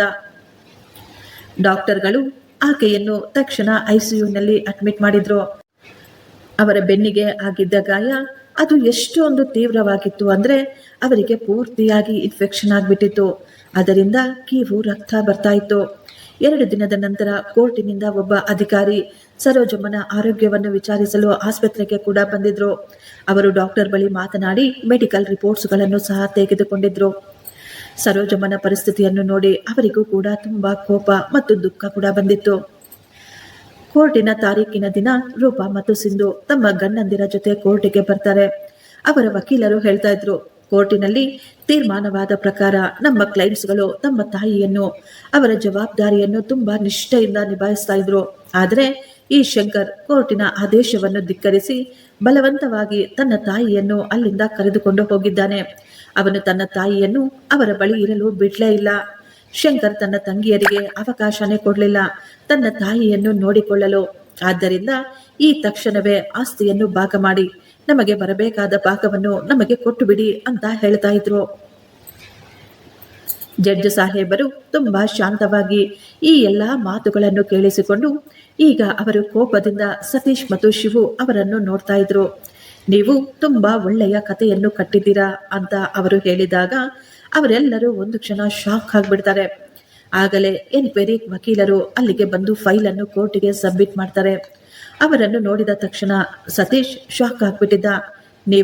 ನೀವು ನಮ್ಮ ಮನೆಯ ಅಪಾರ್ಟ್ಮೆಂಟ್ನಲ್ಲಿ ಮೇಂಟೆನೆನ್ಸ್ ಕೆಲಸ ಮಾಡ್ತಾ ಇದ್ರಲ್ಲ ಎಂದು ಗಾಬರಿಯಾಗಿ ಕೇಳ್ತಾನೆ. ವಕೀಲರು ನಗುತ್ತಾ, ನಾನು ಮೇಂಟೆನೆನ್ಸ್ ಕೆಲಸಕ್ಕಾಗಿ ಅಲ್ಲ ಸರ್, ನೀವು ಎಂತಹವರು, ವಯಸ್ಸಾದ ಅಮ್ಮನನ್ನು ನೀವು ಹೇಗೆ ನೋಡ್ಕೊಳ್ತಿದ್ದೀರಾ ಅಂತ ನೋಡಲು ಬಂದಿದ್ದೆ ಅಷ್ಟೇ ಅಂತ ಹೇಳ್ತಾರೆ. ವಕೀಲರು ಹೇಳ್ತಾರೆ, ನಾನು ಇವರ ಮನೆಗೆ ಹೋದಾಗ ಆ ವಯಸ್ಸಾದ ಅಮ್ಮ ನೆಲದ ಮೇಲೆ ತುಂಬಾ ಹೀನಾಯವಾಗಿ ನಡುಗುತ್ತಾ ಬಿದ್ದಿದ್ರು. ಆಕೆ ತುಂಬಾ ಅಳ್ತಾ ಇದ್ರು. ಆಕೆಯ ರೂಮಿನಲ್ಲಿ ನಿದ್ದೆ ಮಾತ್ರೆಗಳು ಕೂಡ ಸಿಕ್ಕಿದ್ವು. ಅಕ್ಕಪಕ್ಕದವರನ್ನು ವಿಚಾರಿಸಿದಾಗ ಅವರು ಹೇಳ್ತಾ ಇದ್ರು, ವಯಸ್ಸಾದ ಆ ತಾಯಿ ಅಳುವ ಧ್ವನಿ ಮತ್ತು ಸತೀಶ್ ಅವರು ಕಿರುಚಾಡುವ ಧ್ವನಿಗಳು ಕೇಳಿಸ್ತಾ ಇರ್ತವೆ ಅಂತ. ಶಂಕರ್ ಅವರು ಹಿಡಿದ ಫೋಟೋ ಮತ್ತು ವಿಡಿಯೋಗಳನ್ನು ಕೂಡ ಸ್ಪಷ್ಟವಾಗಿ ನೋಡಬಹುದು. ಇವರುಗಳು ತಮ್ಮ ತಾಯಿಯನ್ನು ಪ್ರಾಣಿಗಿಂತಲೂ ಹೀನಾಯವಾಗಿ ಒಂದು ಕೊಠಡಿಯಲ್ಲಿ ಬಂಧಿಸಿ ಇಡಲಾಗಿತ್ತು ಅಂತ. ಅಷ್ಟು ಮಾತ್ರವಲ್ಲ ಸರ್, ಆಸ್ಪತ್ರೆಯ ಈ ರಿಪೋರ್ಟ್ಗಳನ್ನು ನೋಡಿ. ಇದರಲ್ಲಿ ಕ್ಲಿಯರ್ ಆಗಿ ಬರೆಯಲಾಗಿದೆ, ಸರೋಜಮ್ಮನ ಬೆನ್ನಿಗೆ ಭಯಂಕರವಾದ ಗಾಯವಾಗಿದೆ, ಅದು ಇನ್ಫೆಕ್ಷನ್ ಆಗಿದೆ. ಅಷ್ಟು ಮಾತ್ರವಲ್ಲ, ಅವರಿಗೆ ನಿದ್ದೆ ಮಾತ್ರೆಗಳನ್ನು ಸಹ ಅತಿಯಾಗಿ ಕೊಡಲಾಗಿದೆ ಎಂದು. ಬ್ಲಡ್ ರಿಪೋರ್ಟ್ನಲ್ಲಿ ಸಹ ನೀಟಾಗಿ ಬಂದಿದೆ. ಶಂಕರ್ ನ್ಯಾಯಾಲಯದ ಆದೇಶವನ್ನು ಮೀರಿಲ್ಲ. ಅವರು ಕೇವಲ ತನ್ನ ತಾಯಿಯ ಪ್ರಾಣವನ್ನು ಮಾತ್ರ ಉಳಿಸಿದ್ದಾರೆ. ಈ ಎಲ್ಲ ವಿಷಯಗಳು ಈಗ ಹೊರಬಂದಾಗ ಹೆಣ್ಣು ಮಕ್ಕಳು ಮತ್ತು ಅವರ ಗಂಡಂದಿರು ಶಾಕ್ ಆಗಿ ನಿಂತ ಜಾಗದಲ್ಲೇ ಕುಸಿದು ಬಿದ್ದಿದ್ರು. ಜಡ್ಜ್ ಸಾಹೇಬರು ಕೋಪವಾಗಿ ಹೇಳಿದ್ರು, ರೂಪಾ ಮತ್ತು ಸಿಂಧು ಅಮ್ಮನನ್ನು ನೋಡಿಕೊಳ್ಳುವುದು ಯಾವುದೇ ತೊಂದರೆ ಇಲ್ಲದ ಕೆಲಸ ಅಂತ ನೀವೇ ತಾನೇ ಹೇಳಿದ್ದು. ಈಗ ನೀವು ಖುದ್ದಾಗಿ 1 ತಿಂಗಳು ಕೂಡ ನಿಮ್ಮ ಅಮ್ಮನನ್ನು ನೋಡಿಕೊಳ್ಳಲಾಗ್ಲಿಲ್ವಾ? ನೀವಿಬ್ಬರು ಹೆಣ್ಣು ಮಕ್ಕಳು ನಿಮ್ಮ ತಾಯಿಯನ್ನು ಬದುಕಿರುವಾಗಲೇ ಅವರಿಗೆ ನರಕವನ್ನು ತೋರಿಸಿಬಿಟ್ಟಿದ್ದೀರಾ. ನೀವು ಆಕೆಗೆ ಮಾಡಿದಂತಹ ಕೆಲಸ ಯಾವ ಶತ್ರುವಿಗೂ ಯಾರೂ ಸಹ ಮಾಡುವುದಿಲ್ಲ. ನಾನು ಈ ತಕ್ಷಣವೇ ನಿಮಗೆ 4 ಜನರನ್ನು ಅರೆಸ್ಟ್ ಮಾಡಿಸಬಲ್ಲೆ ಅಂತ ಹೇಳಿದಾಗ ಆ 4 ಜನ ಅಳಲು ಶುರು ಮಾಡ್ತಾರೆ. ರೂಪಾ ಮತ್ತು ಸಿಂಧು ಕಟಕಟೆಯಲ್ಲಿಯೇ ನಿಂತು ಅಳುತ್ತಾ ಕೈ ಜೋಡಿಸಿ ಕೇಳ್ಕೊಳ್ತಾ ಇದ್ರು. ಜಡ್ಜ್ ಸಾಹೇಬರು ಶಂಕರ್ನನ್ನು ಕೇಳ್ತಾ ಇದ್ರು, ನಿಮ್ಮ ತಾಯಿಯ ಮೇಲೆ ನಡೆದ ದೌರ್ಜನ್ಯಕ್ಕೆ ನೀವು ಈ 4 ಜನರ ಮೇಲೆ ಕೇಸನ್ನು ಫೈಲ್ ಮಾಡಬೇಕು ಅಂದುಕೊಳ್ತಾ ಇದ್ದೀರಾ ಅಂತ. ರೂಪಾ ಮತ್ತು ಸಿಂಧು ಅಣ್ಣನ ಮುಂದೆ ಕೈ ಜೋಡಿಸಿ ಕೇಳ್ಕೊಳ್ತಾ ಇದ್ರು, ಅಣ್ಣ ದಯವಿಟ್ಟು ನಮ್ಮನ್ನು ಜೈಲಿಗೆ ಕಳಿಸ್ಬೇಡ, ನಮ್ಮ ಜೀವನ ಹಾಳಾಗಿ ಹೋಗುತ್ತೆ ಅಂತ ಹೇಳಿ. ಶಂಕರ್ ಎಷ್ಟೋ ದುಃಖದಲ್ಲಿ ಅವರನ್ನೇ ನೋಡ್ತಾ, ಇಲ್ಲ ಸರ್, ನನ್ನ ಅಮ್ಮ ಈಗ ಚೆನ್ನಾಗಿದ್ದಾರೆ, ನನಗೆ ಅಷ್ಟೇ ಸಾಕು, ನಾನು ಇವರ ಮೇಲೆ ಯಾವುದೇ ಕೇಸ್ ಹಾಕೋದಿಲ್ಲ ಅಂತ ಹೇಳ್ತಾನೆ. ಶಂಕರ್ ತನ್ನ ತಂಗಿಯರನ್ನು ನೋಡಿ ಹೇಳ್ತಾನೆ, ನೀವು ಜೈಲಿಗೆ ಹೋಗುವುದರಿಂದ ಖಂಡಿತ ತಪ್ಪಿಸ್ಕೊಂಡಿದ್ದೀರಾ, ಆದರೆ ಈ ದಿನದಿಂದ ನೀವು ನನಗಾಗಿ ನನ್ನ ತಾಯಿಯ ದೃಷ್ಟಿಯಲ್ಲಿ ಸತ್ತು ಹೋಗಿದ್ದೀರಾ. ಈ ದಿನದಿಂದ ನಮ್ಮ ಮನೆ ನಿಮ್ಮಿಬ್ಬರಿಗೂ ಯಾವತ್ತಿಗೂ ತೆರೆಯೋದಿಲ್ಲ. ಶಂಕರ್ ಜಡ್ಜ್ ಅವರಿಗೆ ನಮಸ್ಕಾರ ಹೇಳಿ ತನ್ನ ಹೆಂಡತಿಯ ಕೈಯನ್ನು ಹಿಡಿದುಕೊಂಡು ಅಲ್ಲಿಂದ ಹೊರಟು ಹೋಗ್ತಾನೆ. ಸಮಯ ಕಳೀತಾ ಇತ್ತು. ಮಗ ಮತ್ತು ಸೊಸೆಯ ಪ್ರೀತಿ ಮತ್ತು ಆರೈಕೆಯಿಂದ ಆ ತಾಯಿಗೆ ಈಗ ನೆಮ್ಮದಿ ಬಂದಿತ್ತು. ರೂಪಾ ಮತ್ತು ಸಿಂಧು ಕೋರ್ಟಿನಲ್ಲಿ ಆದ ಅವಮಾನದಿಂದ ಅವರು ತುಂಬಾ ಬೇಸರವಾಗಿದ್ರು. ಅವರ ಅಹಂಕಾರ, ಅವರ ಕೊಬ್ಬು ಎಲ್ಲವೂ ಈಗ ಸತ್ತು ಹೋಗಿತ್ತು. ಇಬ್ಬರು ಅಕ್ಕ ತಂಗಿಯರ ಬಳಿ ಎಲ್ಲ ಇತ್ತು, ಆದರೆ ತವರು ಮನೆಯ ಪ್ರೀತಿ ಮಾತ್ರ ಇರಲಿಲ್ಲ. ಒಂದು ದಿನ ರೂಪಾ ಮತ್ತು ಸಿಂಧು ಇಬ್ಬರು ತನ್ನ ತವರು ಮನೆಗೆ ಬರ್ತಾರೆ. ಅವರಿಬ್ಬರು ಅಣ್ಣನ ಕಾಲ ಮೇಲೆ ಬಿದ್ದು ಕೇಳ್ಕೊಳ್ತಾ ಇದ್ರು, ಅಣ್ಣ ದಯವಿಟ್ಟು ನಮ್ಮನ್ನು ಕ್ಷಮಿಸಿಬಿಡು, ನಿನಗೆ ಸಮಾಧಾನ ಆಗುವವರೆಗೂ ನಮ್ಮನ್ನು ಚೆನ್ನಾಗಿ ಬೈಯಿ, ಇಲ್ಲ ನಮ್ಮನ್ನು ಹೊಡೀರಿ ಪರವಾಗಿಲ್ಲ, ಆದರೆ ನಮ್ಮಿಂದ ನಮ್ಮ ತವರನ್ನು ಕಸಿದುಕೊಳ್ಬೇಡ. ನಾವು ಕಣ್ಣಿದ್ದು ಕುರುಡರಾಗ್ಬಿಟ್ಟಿದ್ವಿ, ನಮಗೆ ಸತ್ಯ ಕಾಣಿಸ್ಲೇ ಇಲ್ಲ, ನಮಗೆ ಯಾವುದೇ ಸಂಪತ್ತು ಬೇಡ, ಯಾವುದೇ ಆಸ್ತಿ ಕೂಡ ಬೇಡ, ನಮಗೆ ನೀವು ಬೇಕು, ಅಮ್ಮ ಬೇಕು ಅಂತ ಕೇಳ್ಕೊಳ್ತಾ ಇದ್ರು. ಅವರಿಬ್ಬರು ಈಗ ತನ್ನ ಅತ್ತಿಗೆಯ ಕಾಲ ಬಳಿ ಕುಳಿತು ಅಳ್ತಾ ಕೇಳ್ತಾ ಇದ್ರು, ಅತ್ತಿಗೆ ದಯವಿಟ್ಟು ನಮ್ಮನ್ನು ಕ್ಷಮಿಸಿಬಿಡಿ, ನಮ್ಮಿಂದ ರಾತ್ರಿ ಮಲಗಲು ಸಹ ಆಗ್ತಾ ಇಲ್ಲ, ನಮಗೆ ನಿದ್ದೆನೇ ಬರ್ತಾ ಇರಲಿಲ್ಲ, ನೀವು ಒಮ್ಮೆ ಅಣ್ಣನಿಗೆ ಹೇಳಿ ನಮ್ಮಿಬ್ಬರನ್ನು ಕ್ಷಮಿಸಲು. ಶಂಕರ್ ಕೋಪದಲ್ಲೇ ಕುದಿತಾ ಇದ್ದ. ಇವರಿಬ್ಬರು ಅಮ್ಮನಿಗೆ ಮಾಡಿದ ಎಲ್ಲವನ್ನು ಅವನು ನೆನೆಸಿಕೊಳ್ತಾ ಇದ್ದ. ಅಷ್ಟರಲ್ಲೇ ಅಲ್ಲೇ ಕುಳಿತಿದ್ದ ಸರೋಜಮ್ಮನವರು ತನ್ನ ಇಬ್ಬರು ಹೆಣ್ಣು ಮಕ್ಕಳನ್ನು ಹೆಸರಿಟ್ಟು ಕರೀತಾರೆ. ಆ ತಾಯಿ ಕೈಯನ್ನು ಎತ್ತಿ ತನ್ನಿಬ್ಬರು ಮಕ್ಕಳನ್ನು ತನ್ನ ಬಳಿಗೆ ಕರೀತಾ ಇದ್ರು. ರೂಪಾ ಮತ್ತು ಸಿಂಧು ಓಡಿ ಹೋಗಿ ತನ್ನ ತಾಯಿಯ ಮಡಿಲಲ್ಲಿ ತಲೆ ಇಟ್ಟು ಜೋರಾಗಿ ಅಳಲು ಶುರು ಮಾಡ್ತಾರೆ. ಅಮ್ಮ ನಮ್ಮನ್ನು ಕ್ಷಮಿಸಿಬಿಡು, ನಾವು ತುಂಬಾ ದೊಡ್ಡ ತಪ್ಪು ಮಾಡಿಬಿಟ್ವಿ ಅಂತ ಕೇಳಿಕೊಳ್ತಾ ಇದ್ರು. ಸರೋಜಮ್ಮ ತನ್ನ ಮಕ್ಕಳ ತಲೆಯ ಮೇಲೆ ಕೈ ಇಟ್ಟು ಅವರಿಗೆ ಸಮಾಧಾನ ಮಾಡ್ತಾ ಇದ್ರು. ಸ್ವಾತಿ ಕೂಡ ಗಂಡನಿಗೆ ಅರ್ಥ ಮಾಡಿಸ್ತಾ ಇದ್ಲು, ಇನ್ನಾದರೂ ನಿಮ್ಮ ತಂಗಿಯರನ್ನು ಕ್ಷಮಿಸಿಬಿಡಿ ಎಂದು. ಶಂಕರ್ ತನ್ನ ತಂಗಿಯರನ್ನು ತಬ್ಬಿಕೊಂಡು ಅವನು ಕೂಡ ಈಗ ಜೋರಾಗಿ ಮನಸ್ಫೂರ್ತಿಯಾಗಿ ಹತ್ತು ಬಿಟ್ಟಿದ್ದ. ರೂಪಾ ತನ್ನ ಬ್ಯಾಗಿನಿಂದ ಒಂದು ಸುಂದರವಾದ ರಾಖಿಯನ್ನು ತೆಗೆದು ತನ್ನ ಅಣ್ಣನಿಗೆ ಕಟ್ಟಿ ಹೇಳ್ತಾಳೆ, ಅಣ್ಣ ಇದನ್ನು ನಾನು ನನ್ನ ಕೈಯಿಂದ ನಿನಗಾಗಿ ತಯಾರಿಸಿದ್ದು. ಈ ದಿನ ನನಗೆ ನನ್ನ ತವರು ಮನೆಯ ಎಲ್ಲ ಪ್ರೀತಿ, ಹಕ್ಕು, ಅಧಿಕಾರ ಸಿಕ್ಕಿದೆ ನಿನ್ನ ರೂಪದಲ್ಲಿ. ಶಂಕರ್ ನಗುತ್ತಾ ತಂಗಿಯರ ಕಣ್ಣೀರನ್ನು ಒರೆಸಿ, ನಾನು ಯಾವತ್ತಿಗೂ ನಿಮ್ಮ ಅಣ್ಣನೇ, ಮುಂದೇನು ನಿಮ್ಮ ಅಣ್ಣನೇ ಆಗಿರ್ತೀನಿ, ನಿಮ್ಮ ಯಾವುದೇ ಕಷ್ಟದಲ್ಲೂ ನಾನು ನಿಮ್ಮ ಜೊತೆಗೆ ಇರ್ತೀನಿ ಅಂತ ಹೇಳಿದಾಗ ಆ ತಂಗಿಯರಿಗೆ ಅರ್ಥವಾಗಿತ್ತು, ಈ ದುಡ್ಡಿಗಿಂತಲೂ ಈ ಆಸ್ತಿಗಿಂತಲೂ ಎಷ್ಟೋ ಮುಖ್ಯವಾದದ್ದು ರಕ್ತ ಸಂಬಂಧ, ನಮ್ಮ ತವರು ಮನೆ ಅಂತ. ಈಗಿನ ಕಾಲದಲ್ಲಿ ಹೆಣ್ಣು ಮಕ್ಕಳು ಆಸ್ತಿಯಲ್ಲಿ ಭಾಗಕ್ಕಾಗಿ ಎಲ್ಲದಕ್ಕಿಂತಲೂ ಮುಂದೆ ಬರ್ತಾರೆ, ನಮಗೂ ಬೇಕು ಅಂತ. ಆದರೆ ತಂದೆ ತಾಯಿಯ ಜವಾಬ್ದಾರಿಯಲ್ಲಿ ಅವರ ಕಷ್ಟಗಳಿಗೆ ಮಾತ್ರ ಅವರು ಹಿಂದೇಟು ಹಾಕ್ತಾರೆ, ಜವಾಬ್ದಾರಿ ನಮ್ಮದಲ್ಲ ಅಂತ. ಫ್ರೆಂಡ್ಸ್, ಈ ಸ್ಟೋರಿ ನಿಮಗೆ ಇಷ್ಟವಾಗಿದ್ದರೆ ಒಂದು ಲೈಕ್ ಮಾಡಿ ಮತ್ತು ನಮ್ಮ ಚಾನಲನ್ನು ಸಬ್ಸ್ಕ್ರೈಬ್ ಮಾಡಿಕೊಳ್ಳಿ. ಥ್ಯಾಂಕ್ ಯು, ಧನ್ಯವಾದಗಳು.